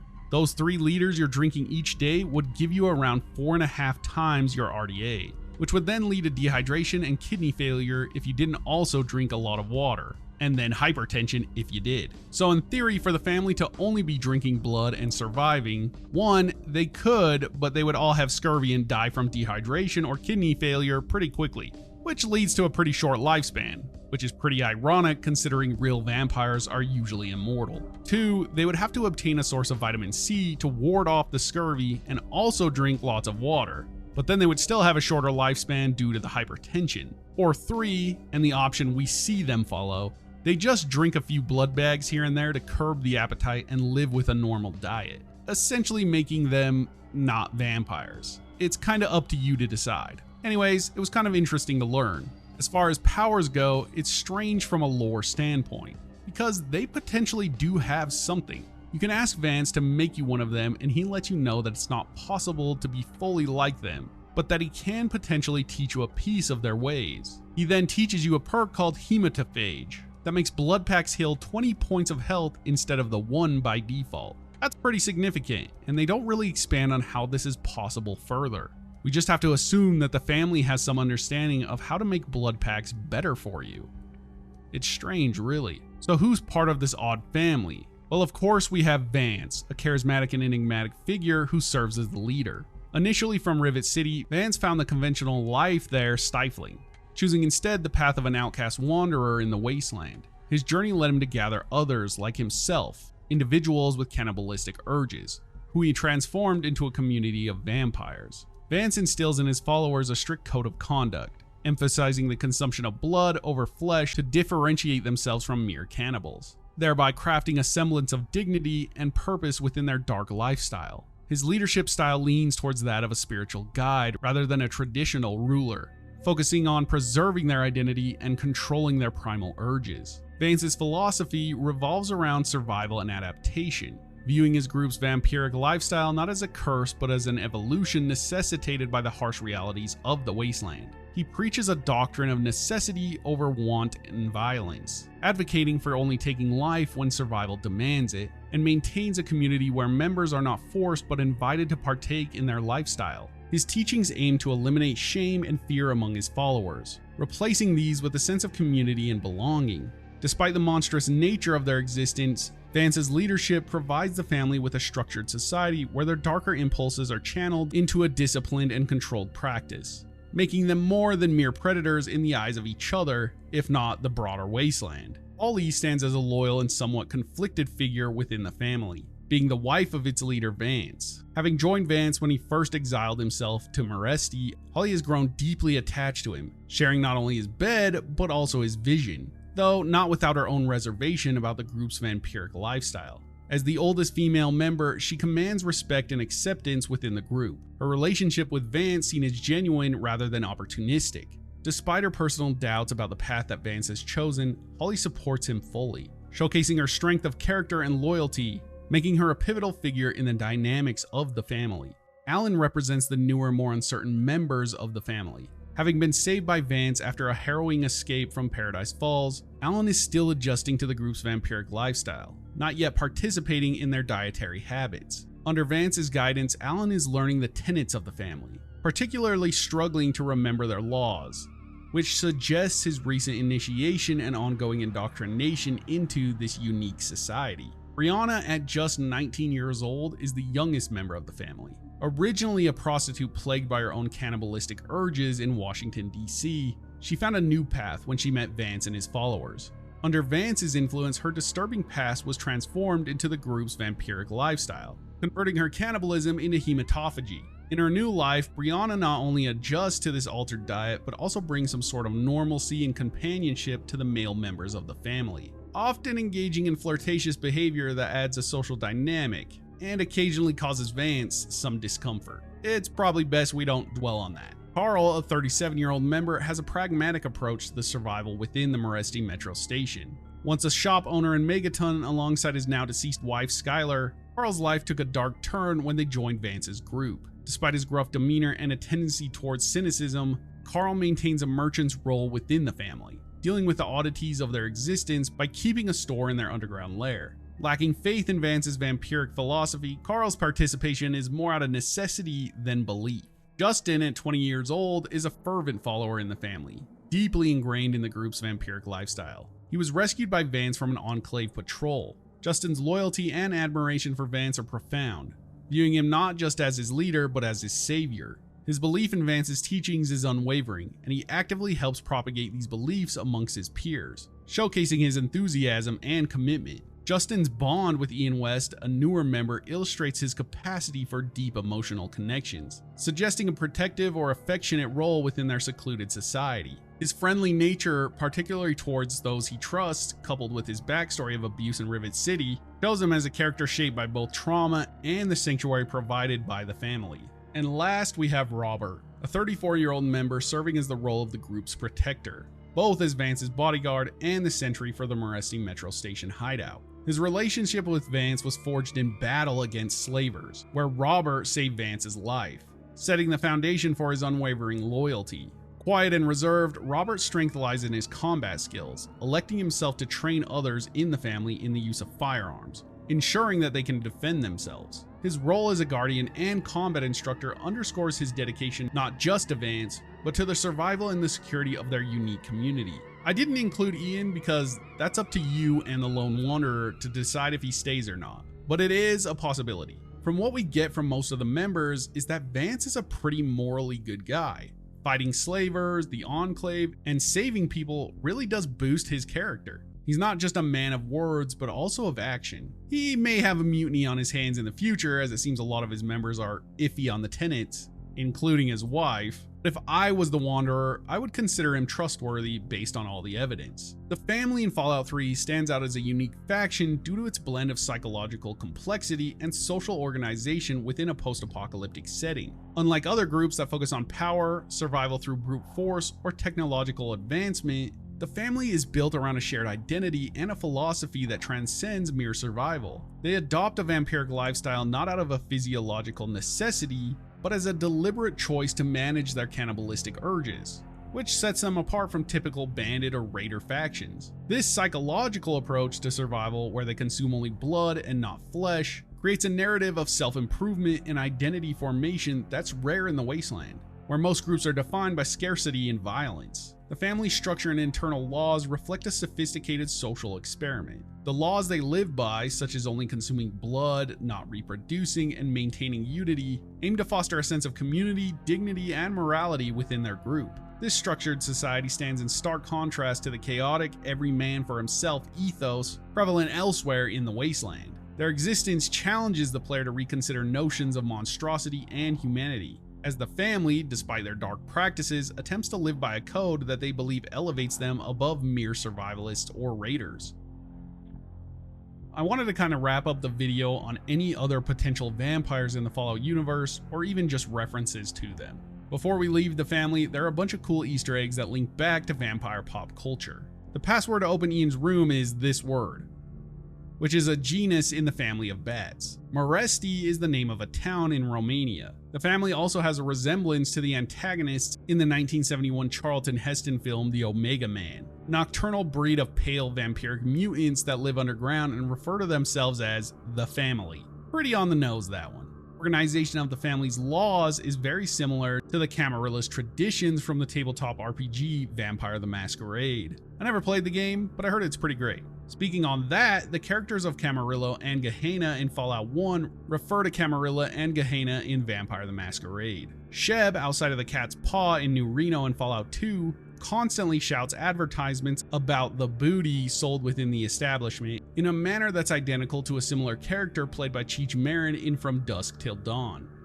which is a movie about vampires. Arafu is a small village in Romania, most well known for its proximity to the former castle of Vlad Tepes, aka Dracula and Vlad the Impaler. One of Codsworth's recognized player character names in Fallout 4 is Buffy, a reference to Buffy Summers from Buffy the Vampire Slayer. There's also gun perks and regular perks that use the name vampire or vampiric, but that's whatever. I tried to find any group that could fit some sort of vampire mold in the Fallout universe, but it seems the family is incredibly unique in this aspect. Of course, there are loads of cannibal groups, but none of them have invested themselves into the folklore of vampires, and nothing really even that close. We of course have strange theories like the mysterious stranger potentially being a vampire, as he seems to never age and can appear and disappear out of thin air. He also doesn't show up in mirrors, which is crazy. I'm just kidding, I made up that last part.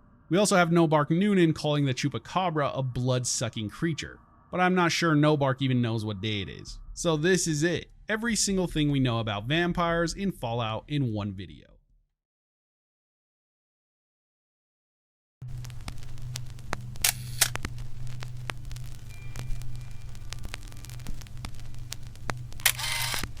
The Agua is a large turtle-like creature that was introduced in the 16th major update to 76, called Once in a Blue Moon, and it can be found during the Beasts of Burden event as well as random encounters. In 76, the Cult of the Mothman have targeted the Agua in an attempt to sacrifice it to the Mothman, believing the Agua's ancient blood holds divine secrets and the ability to see into the past. To this end, they've been tracking the creature as it travels south in the Cranberry Bog, where it has taken up residence. Prior to being added to the game, the Agua was depicted in a cartoon style of the game board Rip Daring and the Cryptid Hunt. It also might have been mentioned or just referenced by Mona during Fallout 3's DLC, The Pit. She says it's a monster lurking in the Monongahela River and feeding on runaway slaves. This is of course just a theory, but it's pretty cool. In real-life folklore, the Agua, also known as the Rivesville Monster or Holt Monster, is a freshwater cryptid from the West Virginia and Pennsylvania area. It is said to dwell in multiple Midwest rivers as an alligator snapping turtle-like creature that is brown in color. It is 20 feet long and said to weigh 500 pounds, and apparently it sometimes has 2 heads. Although it lives in the water, it is also able to come onto land and is known for being able to crush deer whole. The Agua's origins are said to be from prehistoric times, when giant turtles roamed the area it was sighted in. This cryptid was first reported in 1745 in Holt, West Virginia. According to legend, a 12-year-old boy was allegedly pulled underwater by the Agua while fishing with his family. The boy was never seen again. Since then, reports of the Agua have been made all around the county. If this cryptid had survived through prehistoric times through multiple mass extinction events, then it's no wonder it made it through multiple nuclear bombs and has mutated to its grotesque form seen in 76.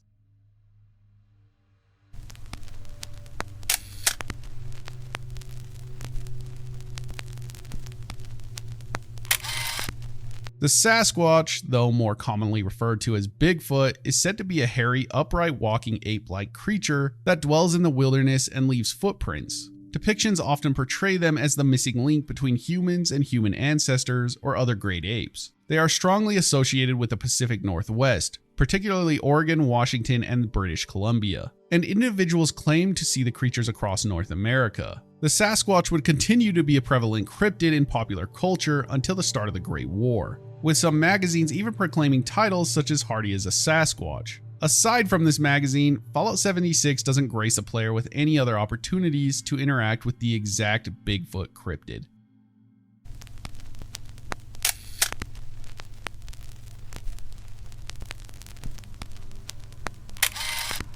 The Sheepsquatch, also known as the White Thing, is a woolly-haired cryptid reported across numerous counties in West Virginia, and in 76 it is a cryptid stalking the Appalachian Mountains. The Sheepsquatch myth was an obsession for many cryptid hunters, including one named Calvin Van Lowe, also known as Ares, who devoted his life to hunting it down. The cryptid is known to have existed in the years before the Great War, but knowledge of its existence was not widespread. In 76, graduate students avid cryptid hunters Michael Turner and Cindy Holloway met their ends from a Sheepsquatch due to a random occurrence when Cindy offered to take Michael on a camping trip to Berkeley Springs over their final break week in order to seduce him, although he only accepted because he wished to investigate recent sightings in the area. When their trip came around, sometime during the week of October 11th through the 18th, Michael remained oblivious to her attempts at seduction and was quickly led astray when the Sheepsquatch showed up for real. Despite his enthusiasm at its presence, the cryptid still ended up killing both of them. Cryptid hunter Ray Gary, who is a leader of the Truth Seekers Club that researched and investigated possible sightings of these beings throughout the region, was left crippled after encountering a Sheepsquatch, keeping his experience secret to save others from the same fate. The wandering storyteller also talks at length about this creature, describing his own experiences with the cryptid and speculating on its origin, stating things such as, or perhaps radiation is to blame, causing an ordinary farm animal to warp and distort into a living nightmare. How could such a vile creation exist? The product of fornication carried out far from the eyes of God, truly an unholy creation. Still, I do wonder what poor forsaken soul found themselves so lonely, driven by madness, they made company with the damn goat. Many thought it to be a thief using a disguise to hide his identity. Hell, at the time, that's what I thought. So when I saw the upright figure of a goat bathed in moonlight, I figured the thief was coming my way. We have to wonder what type of Sheepsquatch the storyteller encountered, since it comes in different variants such as the base variant, the toxic, the noxious, the necrotic variant, and the alpha and prime variants, each with their own statistics and levels of difficulty. The origins of this creature date back prior to the Great War and as early as the mid-90s. In 1994, a former Navy seaman said he had witnessed the beast breaking through the forest with, quote, "The white thing breached the brush line and knelt to drink from the creek. Here it drank for a few minutes before crossing the creek and continuing on toward the nearby road." The witness stated that he observed the animal for a while before it moved on into the surrounding brush. Within the same year, 2 children observed the creature while playing in their yard within Boone County. What they reported having observed looked like a large white bear, yet in this case stood on its hind legs, making it over 6 feet tall. Presumably, it did so in a manner similar to bears trying to observe as opposed to walking bipedally. Startled by the children, the beast ran off through the forest, breaking medium-sized limbs off of trees in its path. Apparently, since the mid-1990s, the beast has grown accustomed to kids, adults, and the harsh wasteland, as it now has taken to stalking the Appalachian with fear of no man, beast, or foe.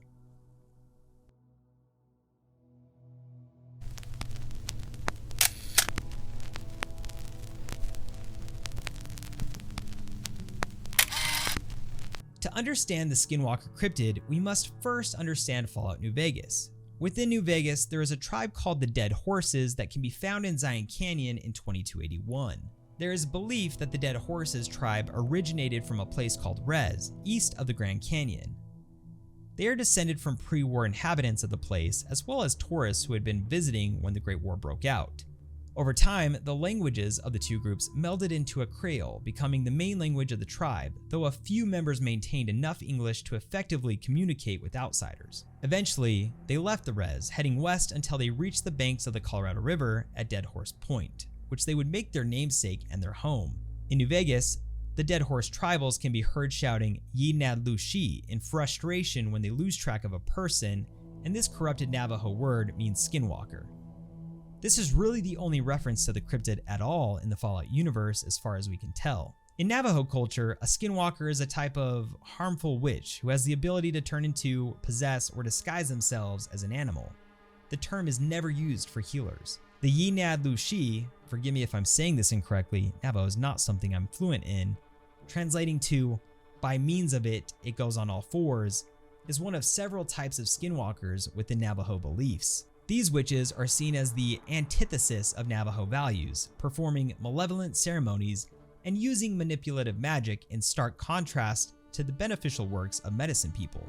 The legend of skinwalkers is deeply embedded in Navajo tradition and rarely discussed with outsiders. This reticence is partly due to cultural taboos and the lack of contextual understanding by non-Navajos. Stories often depict skinwalkers using their powers for evil, and they are considered a source of fear and mystery within Navajo communities. Traditional accounts describe them as powerful sorcerers who, after engaging in various nefarious acts, gain the ability to transform into animals at will. Being from Utah, there is also a real-world location called the Skinwalker Ranch, which has its own lore as well if you're interested.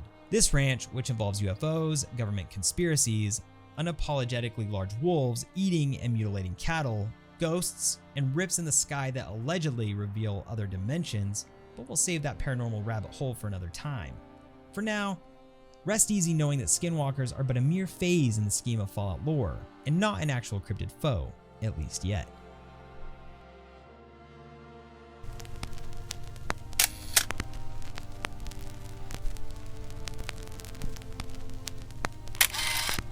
The Snallygaster is a quadrupedal mutant creature found in Fallout 76. It has 2 arms with 3 claws each, one being an opposable thumb and 2 small rear limbs for support. Its face lacks defined features, but it has a mouth with a long acid-covered tongue that it uses as a whip and to spit acid balls from a distance. Its body is covered with at least 40 eyes, 2 rows of teeth, and thorny protrusions, recognizable from its clicking sounds and foul odor. The Snallygaster is often found in toxic or irradiated areas, usually in groups. When engaged, Snallygasters attack by spitting toxic slime and using their claws or tongue for melee in combat. Idle Snallygasters make grunting and snorting noises, as do many atrocities in the Appalachian Waste. Experiments with strains of the FEV at West Tech Research Center led to numerous failed mutations except for 2. The first successful mutation, labeled FEVS006443 on October 14, 2077. It was a Phase 2 strain that blended traits from various species. While the results were alarming to scientists, they provided valuable insights into the potential of FEV. This mutation resulted in additional ocular organs on the enlarged upper torso, a second set of arms with clawed digits, and a large sickle-shaped claw on each inner toe. Remarkably, the subject was stable, fully functioning and sustaining itself, marking a significant achievement for the program. The plan was to release the mutant into Huntersville after further maturation, but by January 3rd of 2078, it had escaped the facility. The mutant then reproduced, leading to the spread of Snallygaster mutants across Appalachia. Pesky Snallygasters.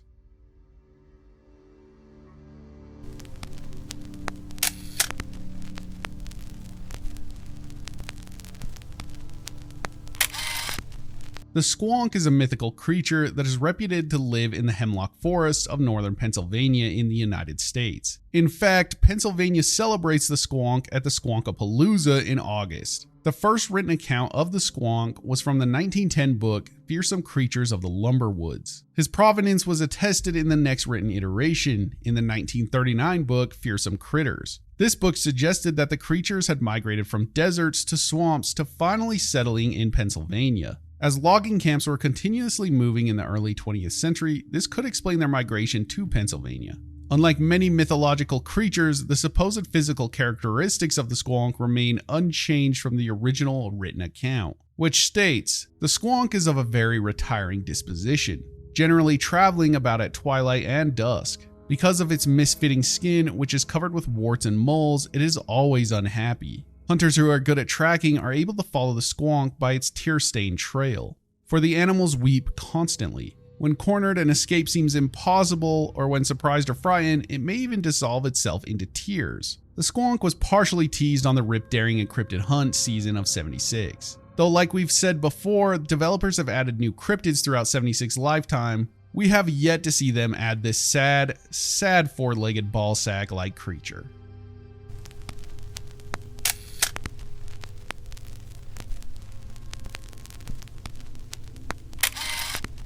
West Virginia has played host to an extraordinary number of unusual creatures.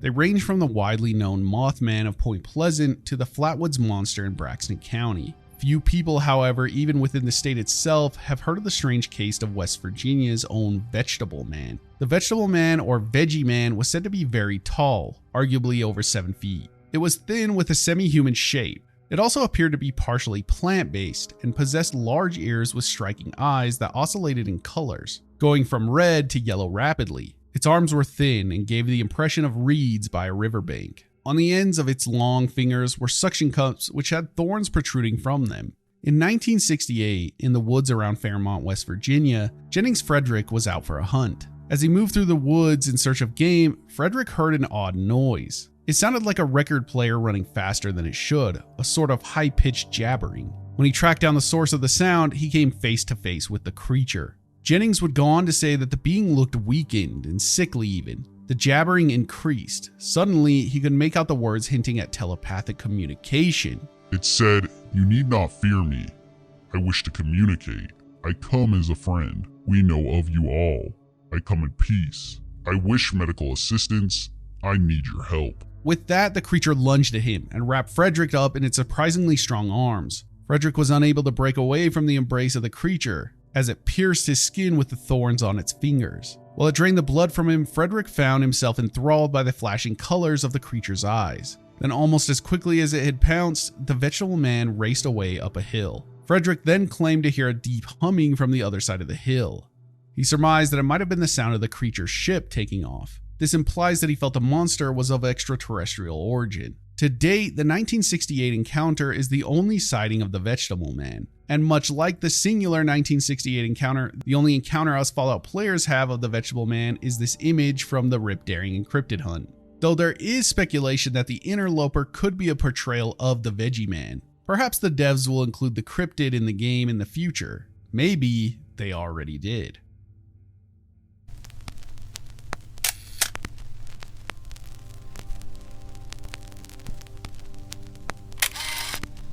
Wendigos can best be described as mutated humanoids found in the apocalyptic landscape of Appalachia. These beings are typically gaunt, emaciated humanoids with ashy gray skin, long spindly arms, and large distended abdomens. Their limbs are long and slender, and while they typically hunch close to the ground, they can stand upright too. Their skull-like faces feature stringy hair, sunken black eye sockets, and a mouthful of jagged teeth. They have large hands tipped with sharp claws and possess radiation resistance similar to that of feral ghouls. Acid can also be harvested from their teeth. Individuals like Morris Stevens have transformed into these creatures, a change linked to their descent into cannibalism. The eerie pre-war legends about a Wendigo cave in the Savage Divide turned out to be true when the progenitor Wendigo made its lair there. And while there are several Wendigos scattered throughout Appalachia, only a few can be directly connected to specific individuals before their transformation, which adds a personal touch to these creatures. Each case is unique, with the one common thread being the consumption of human flesh. However, it's still unclear why Wendigos only emerged in Appalachia or why they weren't widespread before the Great War. It's possible that nuclear radiation played a role at their mutations. For instance, Earl Williams became a cannibal in 2076, driven by an insatiable craving for human flesh. But it's uncertain when his physical transformation began. Many recorded cases also involve mental decline prior to the change, though it's not clear if this is a prerequisite for mutation or merely a symptom that manifests beforehand. There are hints that Wendigos might be a subtype of feral ghoul or a related type of mutant. During the Vault 79 raid, a Wendigo was spotted among a group of feral ghouls, suggesting they might have mutated together. Feral ghouls and Wendigos often work in unison and typically do not attack each other. Although they are rare, you might occasionally see Wendigos lurking in high hidden spots, poised to ambush unsuspecting prey. For example, some Wendigos can be found perched in trees overlooking the main roads in the mire. At higher levels, Wendigos often act as boss-type enemies alongside groups of ghouls, reliably dropping up to 8 loose screws with a rare chance of dropping as many as 11. It's interesting to note that there are 6 known variants of Wendigos. First off, we have the base Wendigo, which can be described by what we already covered. Secondly, the ravenous Wendigo, which is a more powerful Wendigo with a red, fleshy outward form. Because of its dark, disorderly colors, it can easily make the creature blend into dimmer environments. We also have the glowing Wendigo, which is one of the stronger variants. It has an ashier outward look and has a soft green glow, hence the name glowing Wendigo. The scorched Wendigo, which has glowing and ravenous variants as well, is a burnt, wounded looking Wendigo with dark red eyes infected with the scorched plague. These variants may become scorched and when attacked by scorched beasts or the scorched beast queen, becoming allies with other scorched creatures. We then have the Wendigo spawn. This is the strongest variant and it is nearly identical to the glowing Wendigo with the exception of its brutal power. They appear solely alongside Wendigo colossi and assist them in battle. 3 of them can be found inside the mine by themselves during the event A Colossal Problem. Finally, we have the Wendigo Colossus, which have 2 subvariants. First, there's the 3-headed Wendigo introduced in the Wastelands update. It is only encountered in nuclear blast zones and is always accompanied by Wendigo spawn. Then there's the more personal Colossus named Earl Williams, which is somewhat humorous in our opinions because despite the generic name, he's quite terrifying. Before the Great War, Williams, a miner, was a single father to Maggie after his wife left. The local mine was taken over by Hornwright Industrial in 2075, replacing human workers with automated miners. and this initially brought hope to the struggling town, but by early 2076, the mine was completely exhausted, leaving the community in despair. In a drunken haze, Williams and some locals attempted to steal from the mine, but the entrance was blown up, trapping them inside. While Maggie tried to save her father, she was misled to believe that he had left town. Inside the mine, the situation turned grim, with food running out and desperation setting in. Some, including Williams, resorted to cannibalism to survive, while others refused to eat their fellow miners. As time passed, the isolation and moral decay drove Williams mad, eventually leading him to crave living flesh. By 2103, Williams had transformed into the terrifying Wendigo Colossus, a mutation caused by both the extreme conditions and his descent into madness. Williams can be found in a quest called Something Sentimental. The quest begins by heading to Foundation to speak with Maggie. Alternatively, players can access the mine during the A Colossal Problem event and find a holotape titled A Father's Goodbye. I never should have came into this mine in the first place. Which also leads to Maggie. She tasks the player with entering the mine to find traces of her father, Earl. Maggie suggests that a large explosion, such as a nuke, could open the mine entrance. Players may find further clues in a raider's note. To proceed, the player must drop a nuke on the mine, triggering the event A Colossal Problem and allowing access to the mine's interior. This can be done by launching a missile through the mission countdown or by another player nuking the mine. Once inside, players confront and defeat Maggie's father, who has mutated into a Wendigo Colossus. His pocket watch can be recovered from his remains. Returning to Maggie concludes the quest, with 3 possible dialogue choices. 1. Lie and keep the watch. 2. Return the watch and earn 60 caps and 300 XP. 3. Tell the truth about her father's fate for the same rewards. Wendigos are a chilling representation of the most apocalyptic horrors in Fallout 76, with their origins rooted in both folklore and the desperate conditions following the Great War. From their terrifying appearance to their mutated nature, these creatures are a stark reminder of how cannibalism and radiation can twist humanity into something monstrous. The variety of Wendigos, from the base form to the powerful Wendigo Colossus, adds layers of depth to the game's lore, showing that even personal tragedy, like that of Earl Williams, can lead to unimaginable transformations. Whether encountered lurking in Appalachia's dark corners or faced in major events, Wendigos remain one of the most fearsome and enigmatic creatures in the game.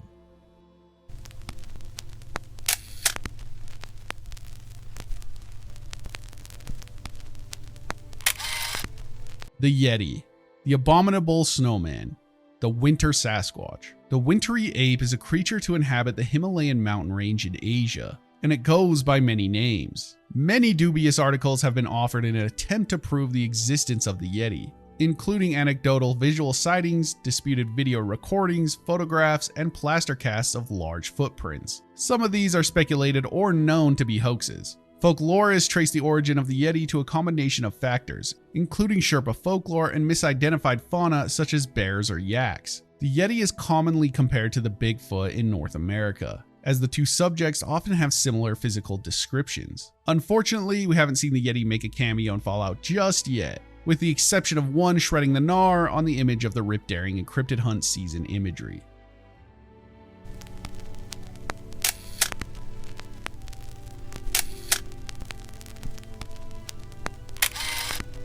The Zetans and Wanamingos have been around for a while, and just recently we did a whole breakdown of them in this video.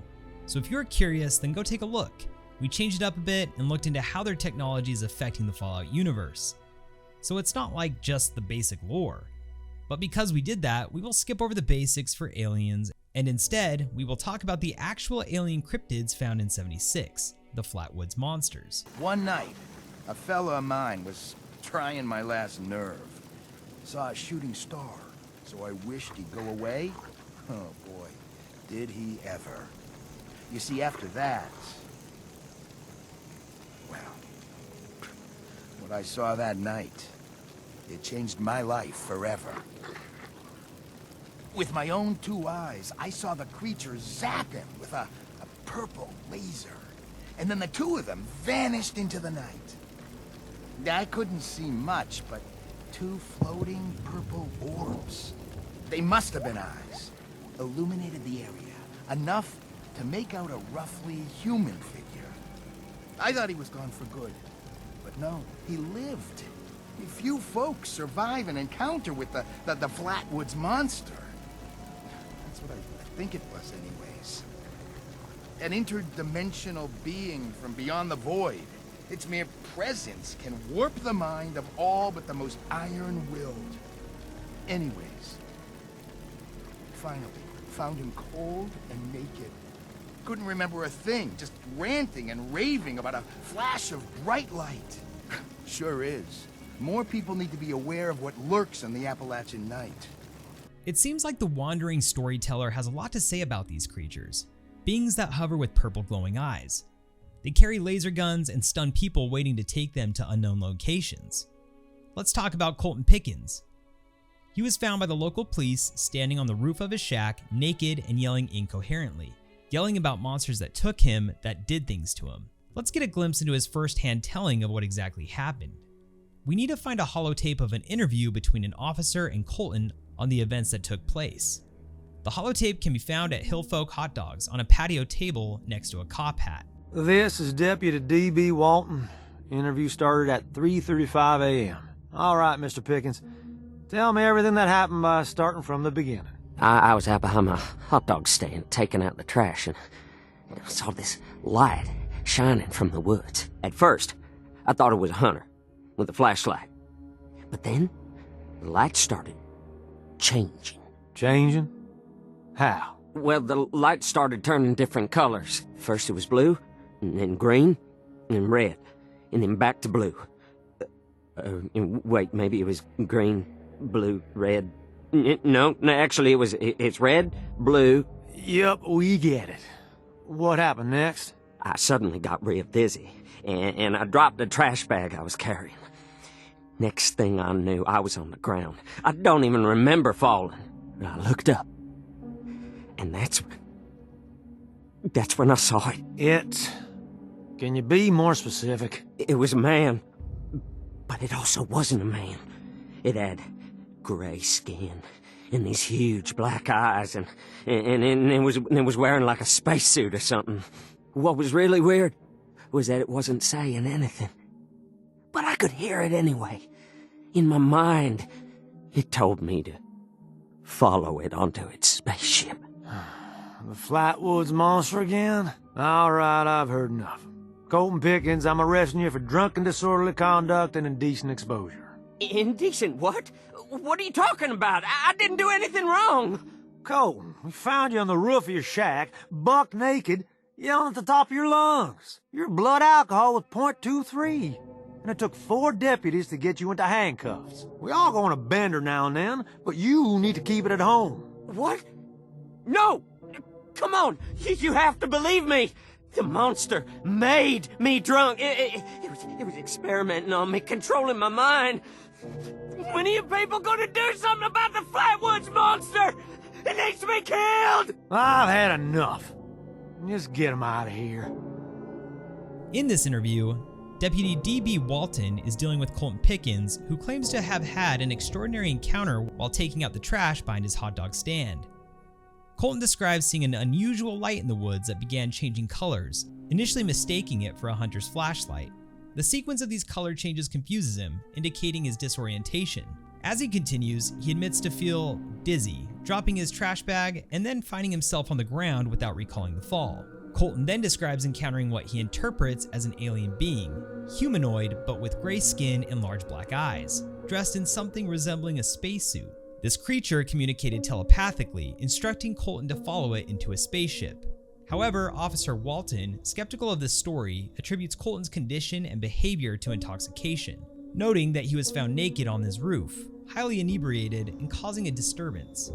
Despite Colton's protest that the alien influenced his state, Walton dismisses his claims, arresting him for drunk and disorderly conduct and indecent exposure. The thing is, Colton was right.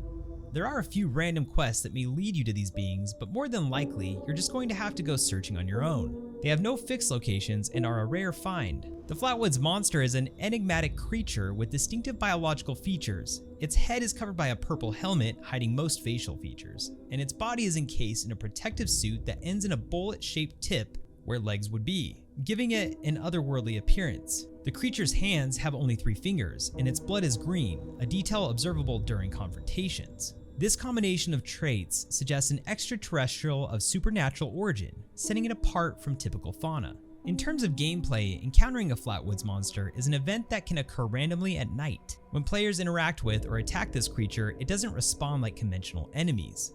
Instead, it uses teleportation to reposition itself during combat, adding an element of unpredictability. If the player manages to avoid detection or disengage from the combat, the monster will vanish in a flash of light, implying a high level of control over its physical state or location. This disappearance mechanic enhances the mystical and elusive nature of the creature. During battle, the Flatwoods Monster exhibits several advanced abilities. It can regenerate health when critically injured, potentially multiple times, making it a formidable opponent.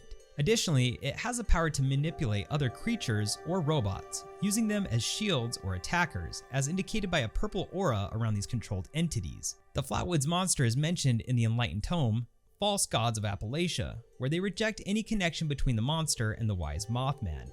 If you kill one, the mystery is solved for what these creatures actually are, or should I say who. They are in fact variants of the Zetan aliens, usually referred to as Inquisitors. Flatwoods Monsters are not known to be affiliated with Zetans in any way until they were seen among alien forces during the first Zetan invasion of Appalachia, giving us definitive proof of their somewhat origins. Its real-world counterpart is interesting. The Flatwoods Monster, a staple in American cryptid lore, was first reported on September 12, 1952 in Flatwoods, West Virginia. Following the sighting of a bright light crossing the sky, which some later attributed to a meteor, a group of locals, including children and a dog, encountered what has been described as a 10-foot-tall creature with a blood-red body, a green face that seemed to glow, and claw-like hands. This initial encounter led to widespread local and national media coverage, amplifying the story's reach and embedding it into folklore. The witnesses described experiencing physical symptoms like vomiting and throat irritation, which they attributed to a noxious gas emitted by the creature or its craft. Subsequent investigations and analysis have offered more mundane explanations for the sightings. Skeptics, including Joe Nickel from the Committee for Skeptical Inquiry, have suggested that the creature might have been a large owl, possibly perched in such a way that foliage created the illusion of a larger humanoid form. The red face could be attributed to the reflection of flashlight beams in the owl's eyes, with the pulsating red light likely originating from nearby aircraft beacons. Despite these rational explanations, the legend persisted, becoming a focal point for discussions on UFOs, cryptids, and the supernatural, often linked to the broader context of Cold War-era anxieties about extraterrestrial or otherworldly invasions. Probably the least mysterious cryptid on the list because we do know so much about the Zetans at this point, but it does make you wonder why we never see these Inquisitors in Fallout 3. Maybe there are multiple groups of Zetans out there. Just don't follow the light next time you're out for a midnight stroll in Appalachia. What do we know about the aliens currently? I mean, we have a whole DLC in Fallout 3 committed to these guys, and it's where we get most of our knowledge on the Zetans. These little green guys that you are most familiar with throughout Fallout. But they might not be the only aliens visiting Earth in the Fallout timeline. Extraterrestrial beings, known as Zetans, have lurked since the dawn of the 17th century, yet their presence remained a shadowy secret, dismissed as mere folklore by mainstream society until the mid-20th century. These enigmatic entities, hailing from the motherships Zeta and other unnamed vessels, first pierced the veil of obscurity with the dramatic abduction of the USSA space capsule Clarabella 7 during the Cold War's space race. This event catapulted the once fringe belief in aliens into the national spotlight, catalyzing a covert technological renaissance. The US government, allegedly harboring these otherworldly beings and their advanced tech at places like Area 51, might have inadvertently or intentionally integrated alien tech into its arsenal. This tech allegedly fueled the development of sophisticated weaponry and robotics by organizations like the Enclave, and even infiltrated civilian sectors with companies like Wilson Automatoys accused of reverse engineering alien gadgets for toys. By the 23rd century, encounters with alien artifacts or bodies became more common. Groups like the Brotherhood of Steel and the She stumbled upon remnants of this cosmic technology, including power cells and spacecraft debris. These findings suggest not just passive observation, but active engagement with human technological evolution, influencing projects like the AI Skynet and psychic nullifiers. The Zetans, with their origins and motives, have woven themselves into the fabric of human innovation and fear. Their technology, once the stuff of conspiracy theories, now powers human endeavors, which raises a lot of interesting questions. As we delve deeper into the unknown, the line between human and alien innovation blurs, leaving us to wonder, How much of our advancement is truly ours, and how much is borrowed from the stars? The first encounter with aliens in the series begins in the very first game. They're commonly referred to as the Bone Aliens, maybe because people didn't have a name for them at the time. The occurrence is mostly just an Easter egg, where you can find 2 dead aliens next to a crash UFO. The aliens have withered bones, hence the name. But clearly, if we look closer and cross-examine some images, these guys are definitely Zetan aliens. Same big heads and light frames. On the saucer it says property of Area 51 if found. Maybe these Zetans were locked up in Area 51 during the time the bombs fell, and in the chaos they tried to plot an escape, and they only got as far as California before crashing. It's important information though, because 1, the most obvious, aliens are real in the Fallout series. 2, the government knew about them for a long time seemingly. And 3, what they have with them leads us to the theory of their influence over a lot of technology in the Fallout series. First is the Alien Blaster, a staple in Fallout at this point. If you're a series fan, then you've come across this blaster multiple times in multiple games. This is where I assumed we would find the connection between aliens and the Wilson Automatoys Corporation. They took the blaster and made simplified versions of it or something like that. Why am I even talking about this thing in the first place? Sorry to get off track a bit, but let's just cover why Wilson Toys are receiving the accusation in the first place. It comes from Fallout 3's official game guide, where you can find an entry on the factions. And in this entry, they talk about aliens. It says, quote, once thought to be covered up by a government conspiracy and believed only by crackpot groups such as the Querverum, evidence of extraterrestrial life can be traced back throughout human history, but became nationally recognized after the mysterious disappearance of the Clarabella 7 space pod during the 1960s space race. It is said that alien technology was the basis of many of the Enclave's more exotic and impressive weaponry and robotics, and even toy manufacturers such as Wilson Automatoys weren't immune to these accusations. Recently, after the discovery of an alien body in Fort Bannister, the shocking truth was revealed. The aliens are not only real and alive, but they're back and they're pissed. So that's why I bring this up. Like I said, I assumed while researching this that the Wilson Corp created some sort of alien toy blaster, like the one we see in New Vegas.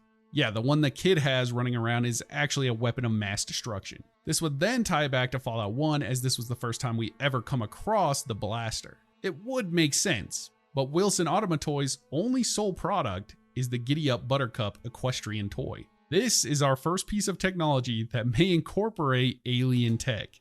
Yes, the little robot horse that is mass marketed to the young girls in the Fallout universe. How or why they need alien tech for this specific toy is beyond me, but the source is also dubious at best. The official game guides are not technically considered canon. A lot of the things in the guides aren't actually found in the games, which means that they cannot be considered canon. It's kind of weird, but the guide writers have to get their knowledge somewhere. So you can infer a lot about the information we are given. So if our source for Wilson's Automatoys is shaky at best, why bring it up? Because it's not just that source. Within the confines of Mothership Zeta in Fallout 3, the aliens exhibit an uncanny obsession with the Giddy Up Buttercup. Throughout the ship's research lab, one finds hundreds of these toys, eerily arranged on racks, suggesting an extensive, perhaps obsessive study by the Zetans. There's even an observation room that holds a single Giddy Up Buttercup surrounded by the corpses of 5 test subjects. The blood splattered across the glass and the floor shows a futile escape attempt from what appears to be the actual toy. This scene raises questions about the true nature of the Buttercup, or perhaps the experiment itself. Further, alien logs reveal a moment where a captive named Sally is brought into a room with a Giddy Up Buttercup. Her recognition or emotional response to the toy excites the aliens, hinting at their interest in human emotional or psychological reactions to familiar objects in unfamiliar settings. Why are the Zetans so interested in this toy specifically? We don't know for sure, but when in combination with the game guide, we can assume that they may be somehow connected. It's kinda creepy when you start to think about it. Sorry for the tangent, but the information seems crucial to the overall theories of what we're trying to showcase. And we aren't even done with Fallout 1 yet. The psychic nullifier in the game is even referenced as possibly being created from the remnants of alien technology. Where from? Well, you guessed it. The Fallout Official Survival Guide, page 128, where it says, quote, psychic nullifier, a strange device, possibly the product of an alien technology. It blocks telepathic or psychic commands. Like I said earlier, you can't take what these game guides say as gospel, but it will leave you wondering. Also, if you want to know more about the nullifiers or the psychers that wear them, you can watch this vid. I cover them pretty thoroughly. Other than that, there is no more evidence of these devices being created from alien tech, and I think we can move on to Fallout 2. Fallout 2 is different from all other mainline titles. It doesn't exactly reference aliens in a literal sense, but more the inferences of them. First of all, we have biomed gel, which some people believed was created with alien tech. There's no source for this, at least not one I could find. I think it comes from the fact of what the gel actually does. Biomed gel, also known as biogel, serves as a vital healing and preservation agent in the biomedical field within the Fallout universe, particularly pre-Great War. Designed to accelerate tissue regeneration, it's used extensively in maintaining organic components in cyborg entities like robo-brains, where it encases and preserves organic brains, ensuring their functionality and longevity. This gel comes in various colors for unknown reasons, potentially aesthetic or functional. Besides its use in robotics, biogel has shown remarkable regenerative properties, capable of healing severe injuries, reviving the dead, and even preserving bodies in a form of stasis. However, its benefits come with risks. Extended exposure can lead to degradation of tissues or psychological issues due to its mind-altering capabilities, and prolonged immersion might result in a fatal condition called post-cryonic syndrome upon removal. It's incredibly sci-fi and complex, and it would start to make sense if alien tech was used to create it, but there's not much to back it up. The original creators of this lore intended to show a group of inventors creating the gel. The cancelled game Van Buren had a science location similar to the big mountain called the Boulder Dome, where weird sciencey shit went down, and maybe the government aided them with alien tech. It's hard to say. But what's more interesting is Skynet, the AI that you encounter in Fallout 2. And yes, of course, it's reference to the Terminator.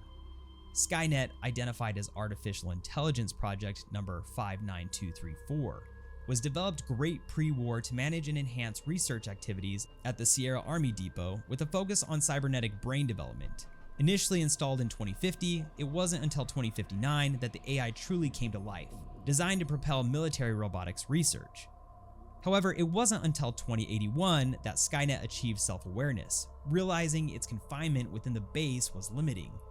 This led Skynet to aspire for mobility, aiming to transfer its consciousness into a robo-brain for exploration outside its static existence.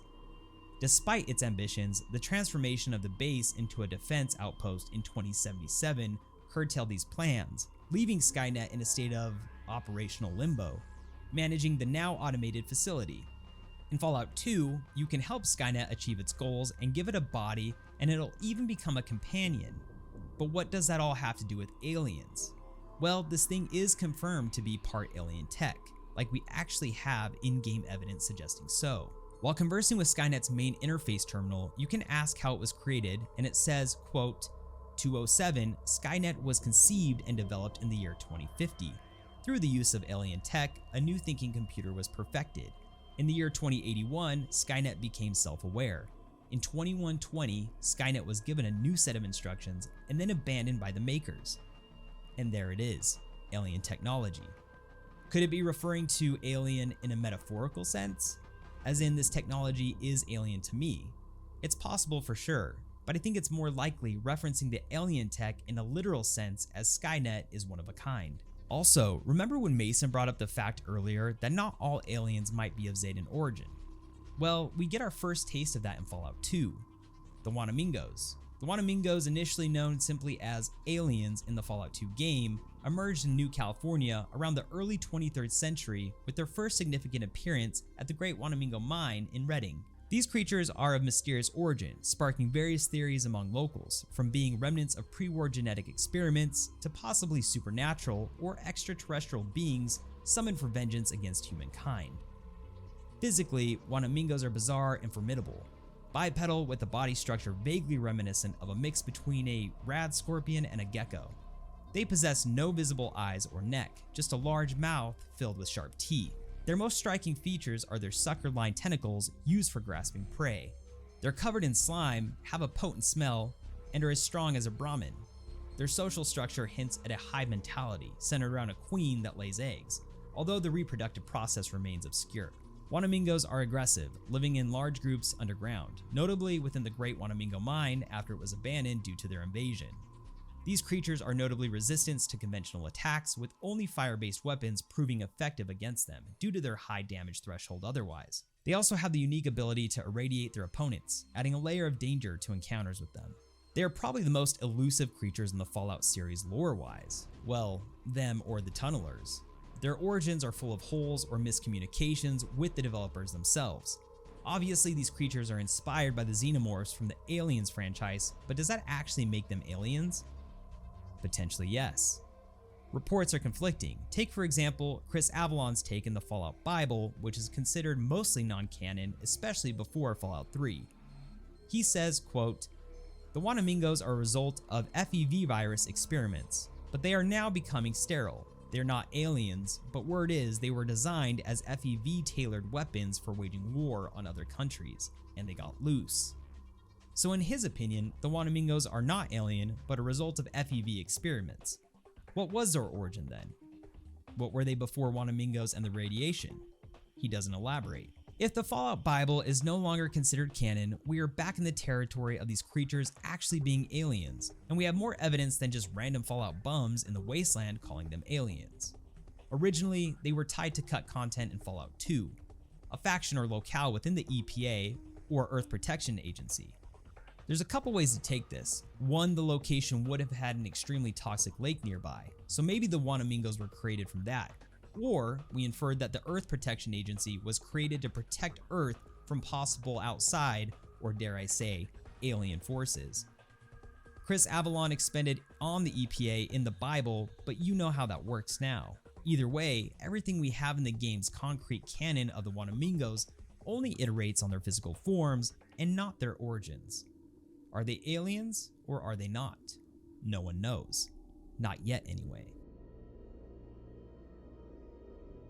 Fallout 3, the big one, right? Everyone knows that the Mothership Zeta DLC is wholly part of this game. We end up with a massive amount of surface lore for the Zetan aliens. Love it or hate it, it is what it is. But like I said in the beginning, we aren't covering the surface lore. You already know about the Zetans, what they look like, their weaponry, their ships, their food. Yes, we even know what food they eat. But I want to cover the more interesting theories within the DLC or the game, the stuff that gets passed by. I'll explain the DLC briefly just so we have an overview of why they're here and what they're doing. In Mothership Zeta for Fallout 3, the Lone Wanderer is abducted by aliens after investigating a distress signal from a crashed alien ship named Theta. Awakening aboard the massive Mothership Zeta, they are subjected to an alien experiment but are rescued by Soma, another abductee. The plot unfolds as the player allies with other captives, including Sally, a girl from the 1950s, and a man named Elliot to sabotage the ship's systems by destroying 3 generators, creating chaos for an escape.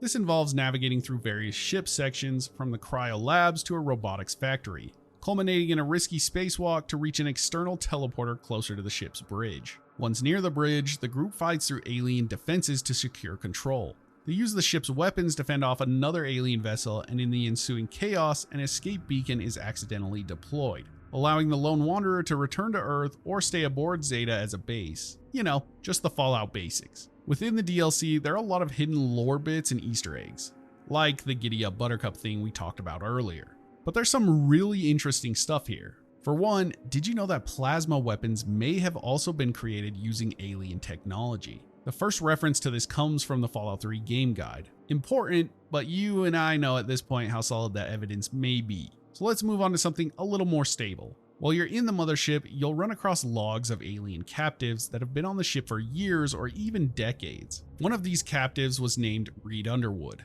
and he had some interesting stuff to say about this subject. Mostly he's rambling about finding evidence of some sort that proves their theory right, that somebody, maybe the government, has been tricking the world. By the way, he's part of the Cuerva Room, translating from Latin as seek the truth. They were a pre-war conspiracy theorist group formed to investigate what they termed the conspiracy. The group was convinced that the US government was secretly reverse engineering alien technology for weaponry. It comprised of 3 core members, Reed Underwood, Banks, and Combs, with Dr. Aldwin Morley as an associate. Their activities were largely dismissed by the public as ramblings of eccentrics. The group's efforts peaked with their theft of a prototype they believed to be the evidence of the alien tech integration. However, their pursuit of truth was short-lived. They were betrayed by Morley, who was revealed to be an Enclave double agent, leading to their elimination by Enclave forces shortly before the Great War. I just wanted to let you guys know who they are because we may reference them again, and I also did earlier in the vid. So what was the item? Well, let's read Reed's last log entry and see what we can deduce. Log entry 501-2063. Banks is dead. Combs is dead. I'm the only member of the Cuerva room left. I'm not certain how much longer I'll be safe here. I'm placing the item inside a specifically constructed safe with a remote lock trigger. It'll take a damn genius hacker to get in this terminal, and the safe can withstand anything they throw at it. Tomorrow I take the terminal and the safe, and I'm going to bury it out in the desert where they'll never find it. Hopefully one day someone will discover the item and realize that they hold the key to unlocking the truth. All they need to do is succeed where we have failed. Good luck to us all. So what was the item in question? The MPLX Nova Surge, a plasma pistol. The Enclave was using alien technology to create plasma weapons, and this may be one of the earliest prototypes of their creations. Now, are all plasma weapons infused with alien technology? No, probably not. But the technology used in creating them may be entirely based on alien tech. It's some pretty incredible stuff that really shakes some core Fallout lore. That is, if you believe it. There's more stuff here in Fallout 3, but it's pretty obscure outside of the surface lore stuff for the Zetans. Obviously, we'll be referring back to this DLC throughout the video, so I feel like we can move on from this. There did used to be a massive theory that the Zetans were the ones who caused the Great War, but since the Fallout TV show aired, that has been debunked. At least I believe so. You can let me know in the comments if I'm wrong on that, but it seems pretty obvious now, and I'm not going to spoil anything. New Vegas is probably the weakest entry for alien stuff or encounters. Maybe because Chris was part of the writing team and he really hates to stray too far into supernatural stuff.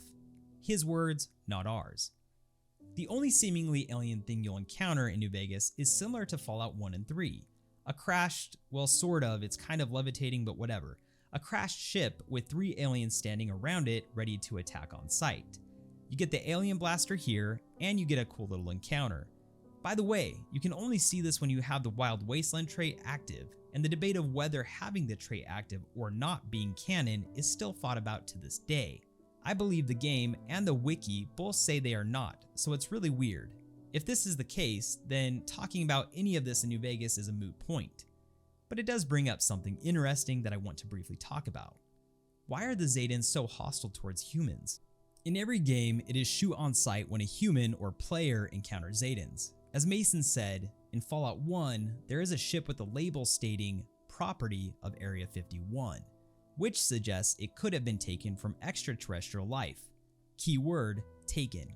Or the other theory my friend suggested is that the Zetans attempted an escape. But why attempt an escape unless you're held against your will? We also see skeletons in Fallout 1 outside of the ship, hinting that there could have been a hostile situation occurring. After all, if the alien life forms passed away amidst a crash, then their corpses would be expected to remain within the ship. In Fallout 2, we know that humans are using alien tech to create AI and other new technologies. Then, in Fallout 3, we see aliens capturing humans and experimenting on them. This could be a sign that perhaps they see us as lesser life forms, as there isn't a hint of communication as they throw the player, you, into a prisoner cell. And while they do talk, it isn't towards you. In New Vegas, they attack us on sight once more, and in Fallout 4, when you come across what appears to be a wounded Zetan, you would rather take a bullet than try and be helped by a human. Finally, in 76, there are entire events based on fending off this alien race. So the evidence is concrete that humans and Zetans aren't friendly, which, when we put ourselves in their shoes, would you be friendly to us?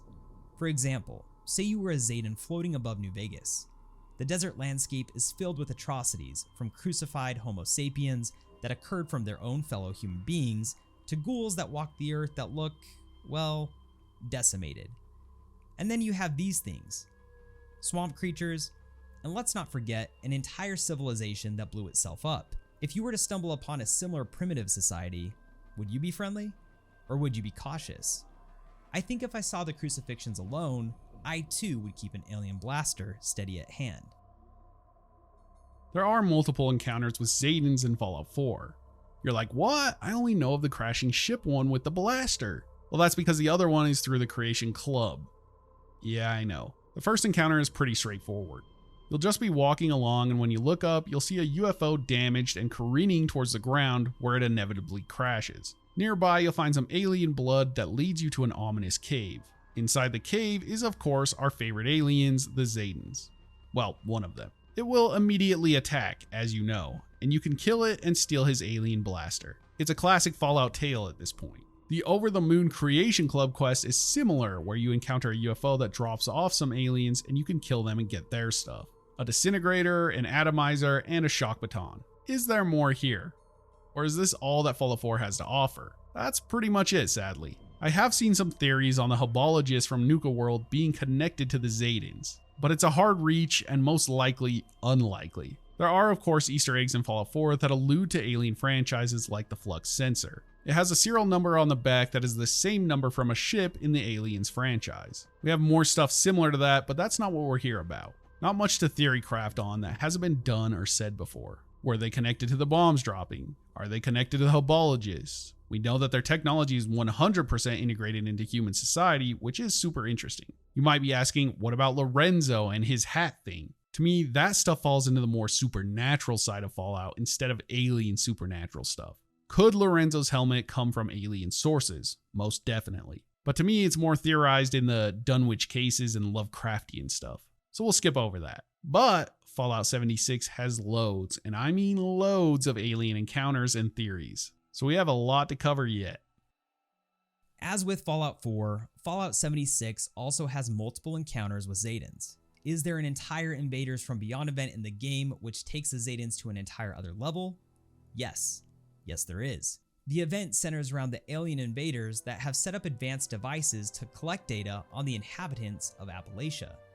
A mysterious ally named Homer Saperstein, I believe that's how you say his name, has remotely disabled the force field surrounding these brainwave siphons and requests that the Vault Dwellers destroy them.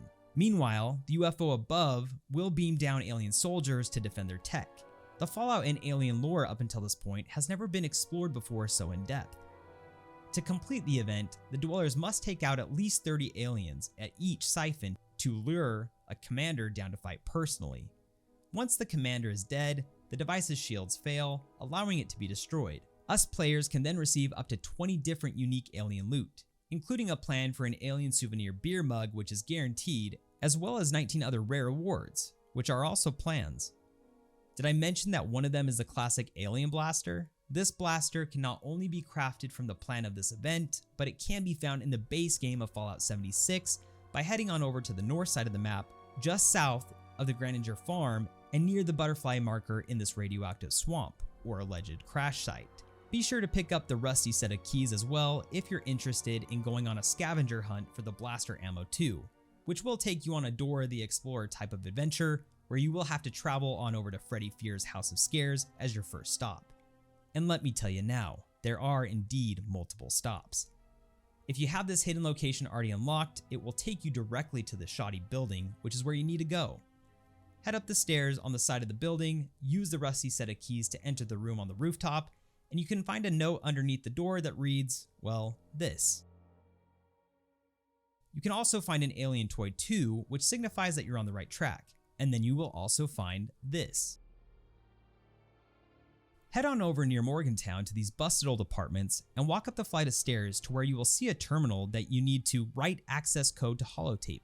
From here, the player will have to go to the Pleasant Valley cabins where you will be greeted with foes.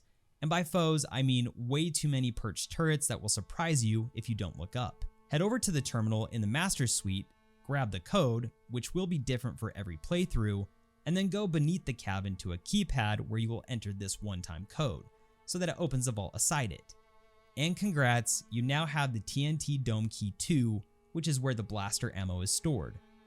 Finally, head on over to the Black Mountain Ordnance Works, and if you see just south of the map location, there's a set of hills which is where you will need to find the TNT Dome number 2.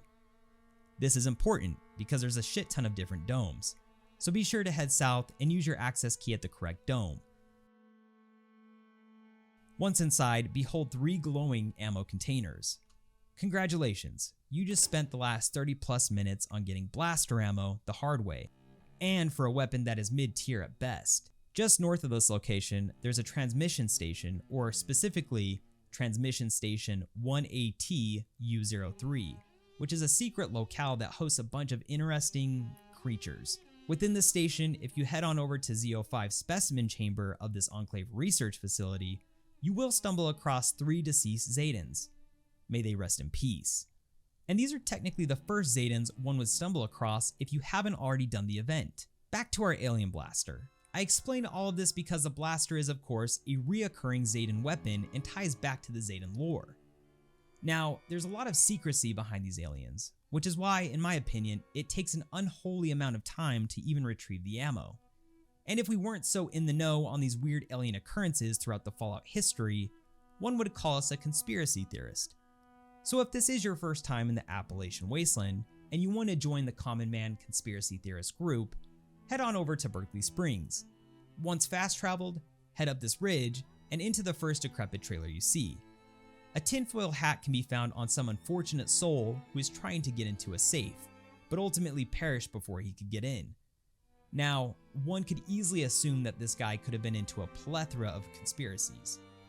But if we take a deeper look into his humble abode, you will find a mural that shows a stick figure getting beamed into outer space. If you sport the tinfoil hat, you will find yourself looking spiffier than most in the Commonwealth. Other interesting otherworldly beings are the Flatwoods Monsters. The Flatwoods Monsters are alien creatures known for hovering and having glowing purple eyes. They are said to abduct wastelanders, and their presence can mentally affect those who aren't strong-willed.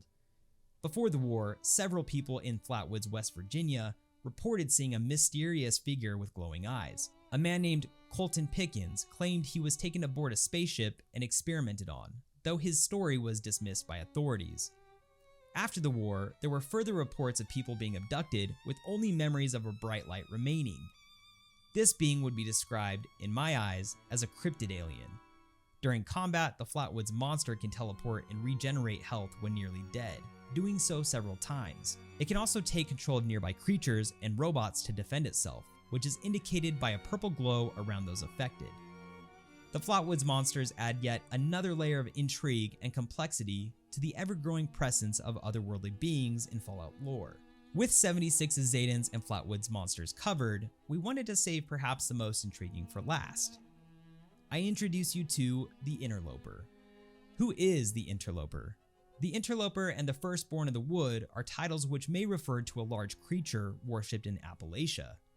Now, there could be an entire video on the lore of this creature alone. However, we will keep it short and alien focused and tell you up front that nobody knows where this creature originated from, but there is speculation that it is not from this world.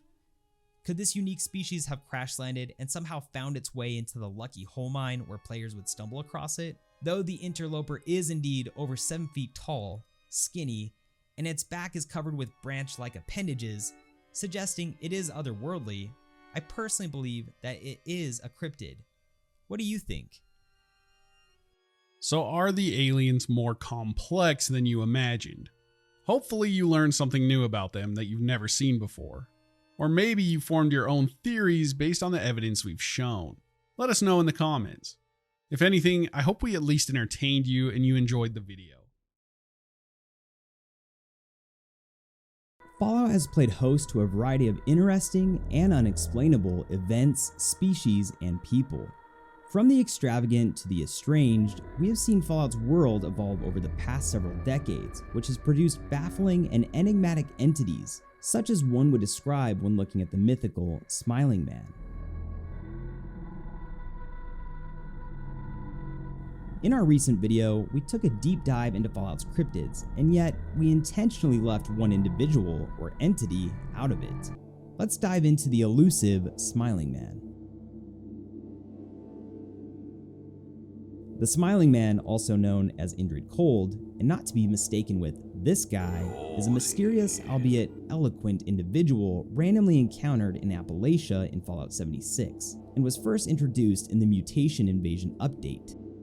Who is the Smiling Man? Why is he the way he is? The Smiling Man introduces himself as Indrid and states, "I am cold," when his coat is commented upon. He never says that his full name is Indrid Cold, though his delivery and the capitalization of Cold imply it is his surname. The Smiling Man's face rests in an exaggerated, haunting grin, which appears to be wider than should be possible. Unlike most Wasteland Wanderers, he wears an antiquated dark gray suit in a highly formal fashion, which only adds to his mystery. He carries himself as if he comes from a different time, perhaps pre-Great War, if not farther back than potentially any other human or ghoul on the planet. And his comments suggest he is returning to Appalachia, possibly from before the Great War, as he says much has changed during his absence and that he has been away a long time, with venturing sights that need to be seen. When you are greeted by him, he asks you not to be afraid and counters that he hopes he has found you well. I do hope I have found you well. Verbiage such as this, along with his attire, implies he comes from a pre-industrial revolution era, but perhaps he is not even from this plane of existence. He claims he is either, quote, seeking a seeker who cannot be found, but also suggests that perhaps he is the one who is lost in a teasing approach. Ironically, he also banters that he's delighted to see another smiling face. But what's interesting is that he asks about local peculiarities, and in Fallout 76, we see that peculiarities are in the droves, ranging from obscure Mothmen to horrendous Sheepsquatch and menacing Snallygasters, all of which are dialogue options that the Smiling Man is interested in, and all of which are cryptids. If we put on our detective hats and look close enough, there's also a dialogue option to confront him about him being a local peculiarity. Could this imply that he too is a cryptid? Let's snag on this thread for a second. Perhaps one of the most foreshadowing updates in Fallout 76, or the Fallout universe for that matter, was the Rip Daring and the Cryptid Hunt. Despite this being a Season 12 controversy, with players divided in their opinions on whether science fiction and American folklore should have been expressed so fluently in the game, this release gave the player base a lot to chew on and speculate with. When the Rip Daring board was released, players immediately speculated whether or not cryptids such as the Mothman or the Flatwoods Monsters would be expanded upon, and although they were, there were plenty of other cryptids that were less explored. And no, I'm not necessarily talking about the Squonk, although that was relatively unexplored as well. If we navigate toward the top middle portion of the board, there's a slender gentleman wearing a spiffy suit, smiling suspiciously. Noting that other board illustrations are indeed cryptids, it could be inferred that the Smiling Man is also a cryptid. It's also interesting to note that if you choose to be confrontational and shoot at the Smiling Man, assuming you're fortunate to cross paths with him in the Appalachia, he remains relatively unfazed, but will fly off in a Harry Potter Dementor fashion. Or rather, in a fashion one would find if they were to spook a Mothman in the woods, with whimsical black illustrations following behind him as he takes off into the horizon. This act alone is reminiscent of our other beloved Mothman cryptids. He also has some type of connection with the Blue Devil, as he can be heard questioning, "Ever dance with the devil under a blue moon?" Foreshadowing the Blue Devil, a cryptid added to the Once in a Blue Moon update. This is also a reference to a similar line from the 1989 film Batman, said by the Joker. You ever dance with the devil in the pale moonlight? He also mentions, "I see the moon and the moon sees me," implying there is a connection to nighttime and moonlight in general. What do we make of this guy? If you ask him what he wants from you, he will answer, Not from you, for you. I want only happiness for you. This is highly unusual for any wandering fellow to say, let alone a potential cryptid. At some point, however, Indrid came across Stephen Scarberry, who felt the Smiling Man had a cold personality. Stephen, a pilgrim of the cult of the Mothman, later speculated that they may be looking for similar things. Again, there appears to be a parallel with the Smiling Man and the Mothman to a degree here. Also, interestingly enough, both characters share the same voice actor, Robbie Daymond. And although they may have similar motives or wants, not all Wastelanders have taken a liking to Indrid, as Clyde, who is also an interesting individual with almost nothing to say ever, mentioned in a terminal that, quote, "Some freak came into the bar last night." Didn't even see him come through the door, just looked up from cleaning the counter and there he was, grinning from ear to ear, wider than should be possible. He didn't greet me. In fact, he said nothing at all the whole time he was here. He put exactly 10 caps on the counter, one at a time. Well, that's how much a drink costs, so I handed him a beer. He took the bottle and sat by the fire for hours. Didn't speak, didn't move, didn't even drink the beer, the ungrateful bastard. Only sound I heard him make was a faint chuckle under his breath. Freaked me the fuck out. Gonna keep my shotgun real close from now on. The other piece of information we have stems from the White Spring Resort terminal, stating that patient ID number 547-3162 was admitted to clinic unconscious and with no visible external trauma, signs of internal injury, or evidence of illness beyond their unconscious state. Patient was brought in by an individual who only gave their name as Bob and who departed suddenly before more information could be taken. Patient was breathing steadily and heart rate was normal. Fluids were administered along with vitamin injections. Resources for feeding a comatose patient were unavailable and attempts to manually feed him were unsuccessful. But the patient showed no signs of starvation despite this lack of nutrition. During 2 weeks of observation, no change in the patient's state was noticed. Clinic staff reported feeling oddly cold when near the patient, and several accused the patient of somehow being responsible for the sudden failure of a number of pieces of electrical equipment in the vicinity. 2 weeks after admission, the patient's bed was found empty during the night shift's attendant's rounds. A search of the refuge and its grounds found no sign of the patient, nor could any witness to their departure be located. The administrator note stated, "Can we please keep the ghoul stories out of our medical records? We're in a big drafty building with a bunch of salvaged equipment and people come and go all the time without any of us noticing. We're supposed to be doctors, damn it." This only adds to the mystery of the Smiling Man, as there is clearly another associate that he has relations with to a degree, but is also relatively unknown. We have to ask ourselves, where does the Smiling Man folklore come from? The Smiling Man is an Appalachian urban legend associated with the Mothman. Cold himself is sometimes described as a cryptid. In November 1966, a West Virginian resident named Woodrow Derenberger reported seeing a light on the road ahead of him. Supposedly, when he approached it, Woodrow met a man whose unnerving smile did not ever fade. The man spoke telepathically to Woodrow and asked for his name. The man introduced himself as Cold and assured Woodrow that he meant no harm and wished him only happiness. This is why the Smiling Man in Fallout 76 says, "I want only happiness for you." He was described as standing with his arms crossed over his chest and his hands tucked under his armpits, as if to keep them warm, gesturing with his elbows, though these mannerisms are not reflected in the animations or text of the game. That same month, the Mothman was first spotted in Point Pleasant. UFOologist John A. Keel first connected the two in his 1970 book, Strange Creatures from Time and Space, which was later used as a basis for his 1975 book, The Mothman Prophecies. 14 researchers and UFOologists generally hold Indrid Cold to be a non-human entity. In the film adaptation of The Mothman Prophecies, Indrid is depicted only in silhouette. He is briefly seen with the wings of a moth. As discussed in the book, Derenberger later reported being visited by men in black, which are similarly understood in UFO lore to be deeply uncanny pseudo-humans. The emissary appears to be based on the legend of the men in black. However, skeptics claim that the encounters were embellished significantly by John Keel and Gray Barker compared to the initial details of Derenberger's reports. One of the Smiling Man's idle lines is, "Yesterday upon the stair, I met a man who wasn't there. He wasn't there again today. Oh, how I wish he'd go away." This is a direct quote from the 1899 poem Antigonish by William Hughes Mearns. The poem is about a ghost in a haunted house. Another one of the Smiling Man's idle lines is, "Ah, but this is a wondrous strange." This is a quote from William Shakespeare's Hamlet, Act 1, Scene 5, in which the main character says, "Oh, day and night, but this is a wondrous strange." Also, one of the Smiling Man's greetings is, "I've heard the moon can be Baloo, and I trust that to be true." Baloo is an unusual term. It is actually an Old English spelling for blue, and is associated in astronomy with blue moons. The first written usage of the term blue moon in English contains this Baloo spelling. It's also kind of fun to theorize that perhaps the Smiling Man has relations to Fred from Courage the Cowardly Dog, as I've noticed that they both continually tend to rhyme when they talk. Barbara, my love was named. and her fair hair are mane untamed. I have such sights to see. Perhaps you can recommend a local peculiarity.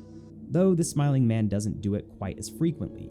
Interestingly enough, the Smiling Man's appearance changed slightly from the public test server to the live release of Mutation Invasion.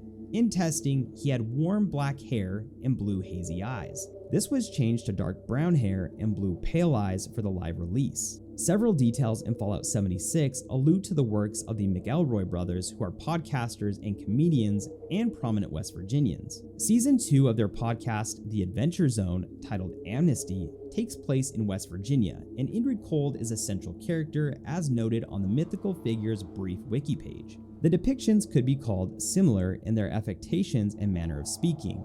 In the lore of the Adventure Zone Amnesty, Indrid Cold is the human guise of the Mothman. Though we have yet to discover the entity's origin or explanation, we do know that he borders a thin line between human, cryptid, and immortal entity. As much as we'd like to know more about the Smiling Man and his origins and intentions, there's something special about the mystery that shrouds his background and his motives. We look forward to seeing if any more tidbits of info come out in relation to this character, yet my personal hope is that he remains an enigma. Remember that man can learn nothing except by going from the known to the unknown. But I want to know your personal thoughts. Do you think the Smiling Man's lore should be expanded upon? Comment below and give us your insights. Fallout is weird. Work of the Chupacabra. You already know this, and that's why you love this world. But exactly how weird can it get? Everything we talk about today is canon in the Fallout universe, and some of this stuff gets a little freaky. I'm an avid Fallout fan. I mean, my whole channel consists almost entirely of Fallout. I'm no lore expert or master or whatever, but I've been around the block, and some of the things on this list still genuinely surprised me. So I have no doubt they'll surprise you. This is some of the weirdest lore in Fallout. Let's start with Brain. And no, I'm not talking about Calver, the brain in the jar found in the Point Lookout DLC who talks to you, or the courier's brain that is taken from the courier and has a whole other consciousness besides their own, or the robots that have human brains but they're still intact and running their functions, or the brains of the calculator found in Vault Zero in Fallout Tactics, or all the other brains that are needed for Rex to survive. Okay, you get the point. Brains are synonymous with Fallout, it seems, and all those things could definitely qualify for this video. But I want to talk about a different kind of brain, not an actual physical one. The brain I'm talking about is an albino mole rat that you can find in Fallout 2. Besides the obvious reference to Pinky and the Brain, what makes this guy so unique is that he's intelligent, and also sentient. In the desolate, radiation-scarred landscape where the sun's rays are more foe than friend, there thrives a creature so singular in its existence that it could only be born from the chaos of the apocalypse. This creature is the Brain, an albino mole rat whose physical form belies the vast intellect housed within its grotesquely enlarged cranium. Residing in the underground labyrinth beneath the Gecko nuclear reactor, the Brain is not just surviving.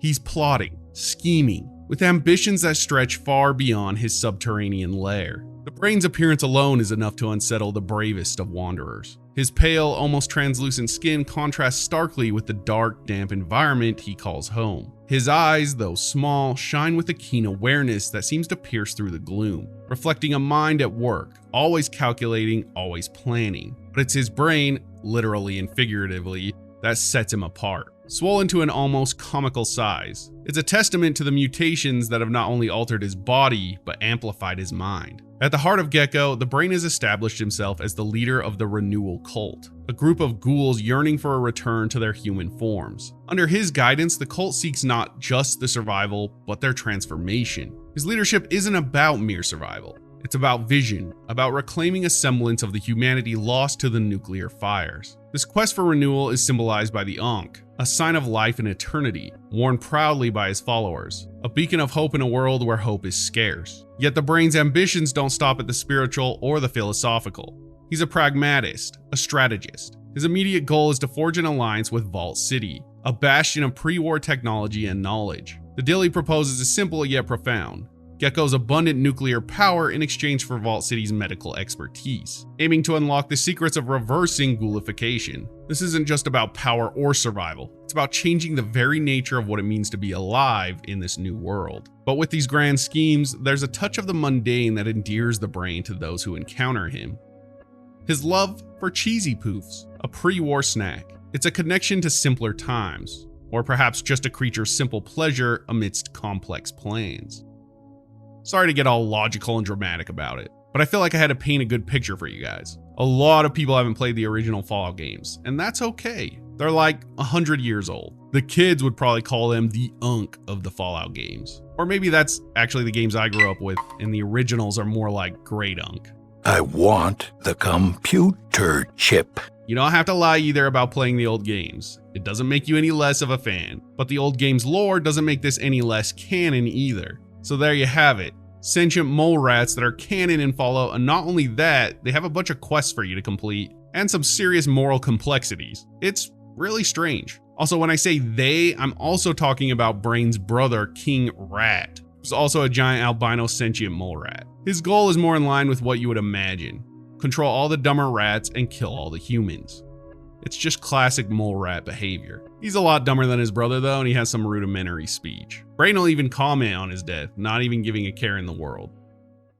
Switching things up from the OGs, let's check out one of the newer titles, Fallout 4. And even newer than that, let's go to Nuka World. Nuka World's full of weird shit, but the thing that I always remembered the most was Lucy Grantchester. If you know, you know. Let me paint another picture for those not aware. In the eerie outskirts of Nuka World, where the lines between amusement and horror blur, stands the Grantchester Mystery Mansion, a place where the past lingers with a spectral presence. At the heart of this ghostly narrative is Lucy Grantchester, a figure whose story weaves through the mansion's dark corridors like a chilling breeze. Lucy was born into the Grantchester family, a seemingly ordinary lineage until tragedy struck. According to the lore whispered through the mansion's tour, Lucy, driven by the forces beyond her control, took the lives of her parents, Morticia and Hannibal. This act of violence led her to confinement in a mental asylum. On the eve of her 18th birthday, she made a daring escape only to meet a grim fate in the mansion's attic, where she was found hanging, a victim of apparent suicide.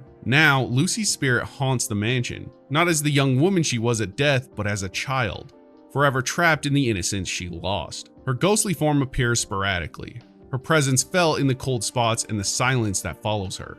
Visitors to the mansion might catch glimpses of her, her figure disappearing around corners or through walls, as if the mansion itself is playing tricks on the senses. Lucy's interactions with the world are limited, yet profound. When encountered during moments of chaos or battle, she might flee, her ghostly form darting away from the conflict. There's an intriguing visual phenomenon associated with Lucy. When viewed from certain angles near the mansion's windows, her shadow seems to sprout wings, an optical illusion that adds to the mansion's mystique. Some might assume that Lucy is just another haunted house trick, an illusion to scare others and get their money's worth. But no, she's not part of the attraction. This is an actual ghost in Fallout, guys. Like, confirmed right in front of our eyes. By the way, she did die when she was 18, but she appears as a child in her ghost form. I'm sure we could have a whole psychological breakdown vid for why this is the case, but let's just move on from that. It's weird knowing that ghosts are canon in Fallout lore. But what if I told you it didn't begin with Lucy? It actually began with Anna Winslow, another ghost that can be found in the den in Fallout 2. Not a lot is known about her besides the fact that she maybe lived in the den before the bombs fell, but she is eternally stuck in her house because some jackass named Joey stole her locket. You can help return her locket to her and set her spirit free in the game. So yeah, another fully confirmed ghost. Once you know this, it kind of changes your mindset on the games. Things like the Dunwich horrors and the Lovecraftian stuff start to feel more real in the world, instead of just weird fourth wall Easter eggs or references. By the way, we have a whole video on Lovecraft references if you guys are into that stuff. Moving on from that obvious plug, can things get weirder than talking mole rats and actual ghosts? Yes. Yes, they absolutely can. Let me introduce you to the Psychers. No, not the ones from Warhammer 40k. Kinda similar in a sense though. In the shadowed corridors of the cathedral, there reside beings of extraordinary power known as the Psychers. These individuals are not merely followers, but the result of a grand, albeit cruel experiment by the Master, the leader of the Unity. The Master, in his quest for unity and power, sought to transcend the limitations of his mutant form through psychic abilities. His experiments, though fraught with failures, eventually bore fruit in the form of 4 Psychers: Wiggum, Gideon, Lucy, and more. These individuals were not just given power, they were transformed. Their minds and bodies altered to house abilities that bordered on the supernatural. The Psychers are kept under a force field within the cathedral, a measure perhaps to protect them or more likely to protect others from them. Their existence is one of isolation. Their power is both a gift and a curse. To mitigate the pain and chaos their abilities could bring, each Psyker is equipped with a Psychic Nullifier, a device that dampens their powers, offering them a semblance of normalcy or at least control. The Psychers are not just powerful, they're pivotal to the Master's plan. Their psychic abilities range from telekinesis to mind control, making them invaluable assets in the Master's bid for control over the wasteland. Yet their powers do come at a cost. A constant battle against the overwhelming sensations and thoughts that flood their minds. In the lore of Fallout, the Psychers represent the pinnacle of the Master's ambition and the dark side of technological and biological manipulation. They stand as a warning and a wonder, embodying the potential and peril of unchecked scientific exploration. Their existence questions the nature of power, control, and freedom, themes deeply woven into the fabric of the Fallout universe. Wiggum is probably the least insane of the group, but clearly the most depressed. He is an electric kinetic psyker, meaning he has electric type of psychic powers, I guess. You can even see small sparks of energy radiating off him. Gideon is the most coherent of the group and the one you talk to get most of your information on these guys. But he's still very loyal to the Master and believes in his mission. Gideon is the classic telepathic, though he can't control any of the thoughts that he hears, and he has to wear a nullifier because of this. Lucy has telekinesis, which is awesome, and Moore is a pyrokinetic. So fire stuff for those who don't know. You know what you're thinking. This is insane that we have 4 people in Fallout with actual superpowers. Or powers? I don't know how you describe them really. Honestly, all of these people seem to hate the fact that they do have these abilities. Master, of course, also has psychic abilities, but I feel like most people already know that. But these Psychers were super interesting to me. If you guys are feeling strange about all this supernatural lore, like if you've never heard it before, let me give you a quote from Josh Sawyer. He was asked about content like the Psychers. Quote, "A little bit is okay, and it feels like if we're going to accept some of the wacky science of the setting, we're already off the rails of strict realism. That said, I think it's best if it feels alien and remains more or less unexplained," end quote. It's a good summary of how most of this stuff feels in the games. When the lore breaks some of the boundaries, it doesn't really over-explain anything, keeping these events vague with little information so that the whole picture can never really be analyzed and mostly just experienced or observed. Maybe Bethesda goes a little too far sometimes. Looking at you, Mothership Zeta.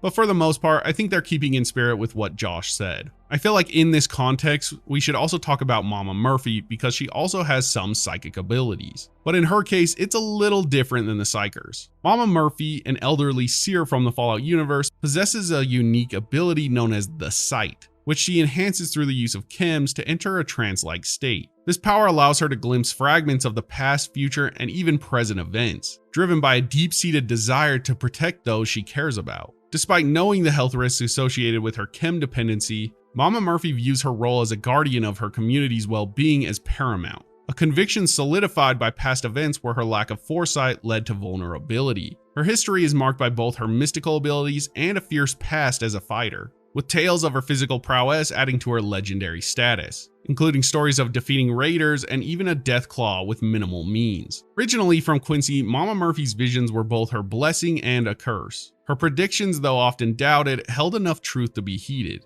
particularly when she foresaw the devastating Quincy massacre. Despite her warnings and the subsequent call for help from the Minutemen, the town fell, forcing her and few survivors, including Preston Garvey, to flee. Their journey was fraught with peril, eventually leading them to Concord, where they found temporary refuge in the Museum of Freedom. Here, Mama Murphy's visions continue to guide them, with a hopeful glimpse of Sanctuary Hills as their potential safe haven. However, her past connection with the raider leader named Jared, who sought to harness her powers for himself, led to an attack on their new sanctuary, highlighting the double-edged nature of her abilities. Why the chems give her the abilities is unclear. Maybe she was born with a gift. Maybe it's a mutation from radiation. Or it was from Jet awakening her latent psyker abilities. There is no right answer because once again, they leave the supernatural vague. I'm sure you can find some YouTube video trying to explain how she might have gained her gifts. But the truth is that no one knows. It just is. The only concrete thing we know for sure is that once you take the chems away from her, her gift also goes away. So it is definitely associated with those chems. So yeah, I'd probably classify Mama Murphy as a psyker in the Fallout universe, along with the other 4. And you thought I'd forget him. You're probably already typing in your comment. You forgot the forecaster. He's a psyker too. He can see the future and the past and has a nullifier. Of course I didn't forget the forecaster. You can find him in New Vegas chilling under the 188 trading post. He's a kid that explains that he has constant headaches and the only thing that can alleviate them is his psychic nullifier, which he refers to as his medicine. He has the ability to see into the future or past. Well, at least we presume so. And he can give you some insight if you pay him to do so. But if you don't have the caps, he'll tell you it's alright and that you'll have the caps someday, which is pretty cool. Josh Sawyer was once again asked about the forecaster, and he says he was inspired by the Psychers in Fallout 2, but that he regrets going a little over the edge. Anyways, psychics in Fallout confirmed. Okay, this is the last topic, and this stuff gets really weird and complex. I'll try to simplify it the best I can without losing any important details, but just know that these guys could be their own whole video. The Hubologists stand out as a peculiar blend of cult and cosmic aspiration. Founded by the enigmatic Dick the Hub Hubble before the Great War, this sect believes in the universe governed by the Great Wheel, with Hubble at its center, his followers as the spokes and the uninitiated as the mere rim, destined to be enlightened or crushed by the truth. Their ultimate goal? To ascend to the heavens aboard the ESS Quetzal, to live with the Starfather on the planet Quetzal, escaping the earthly confines and the Neurodyne's negative energies believed to plague humanity. The Hubologist belief system is as bizarre as it is intricate. They preach the eradication of these Neurodynes through a process called alignment, using Zeta radiation to cleanse the spirit. This purification, they claim, not only elevates one's spiritual status, but also their societal rank within the cult, denoted by an AHS, or Alignment Hub Score system. The higher one's AHS, the closer they are to the Starfather, with the cult's leadership, like AHS 9, holding the highest of ranks. This hierarchy is not just spiritual, but also financial. Members are encouraged to donate all their possessions, promising a path to enlightenment, but often leading to exploitation. Their presence in San Francisco, where their headquarters once stood on the ruins of the Golden Gate Bridge, and later in Nuka World, showcases their persistence and adaptability. In San Francisco, they're notorious, often at odds with the technologically advanced She, who view them with disdain. Meanwhile, in Nuka World, under the leadership of Daryl Hubble, they attempt to commandeer a UFO, which is actually an old amusement ride, for their cosmic escape, blending their mystical beliefs with whatever technology they can salvage or misinterpret. Let's be honest, as I'm telling you about these guys, you have a clear picture in your head of an organization in the real world that fits this bill, or maybe many of them. I won't say anything because, of course I won't say anything, but if you know, you know. This religion goes deep, really deep. It has to be the most fleshed out religion in the universe besides the Church of Adam. And I know you're already commenting, Confessor. I see you on all the videos.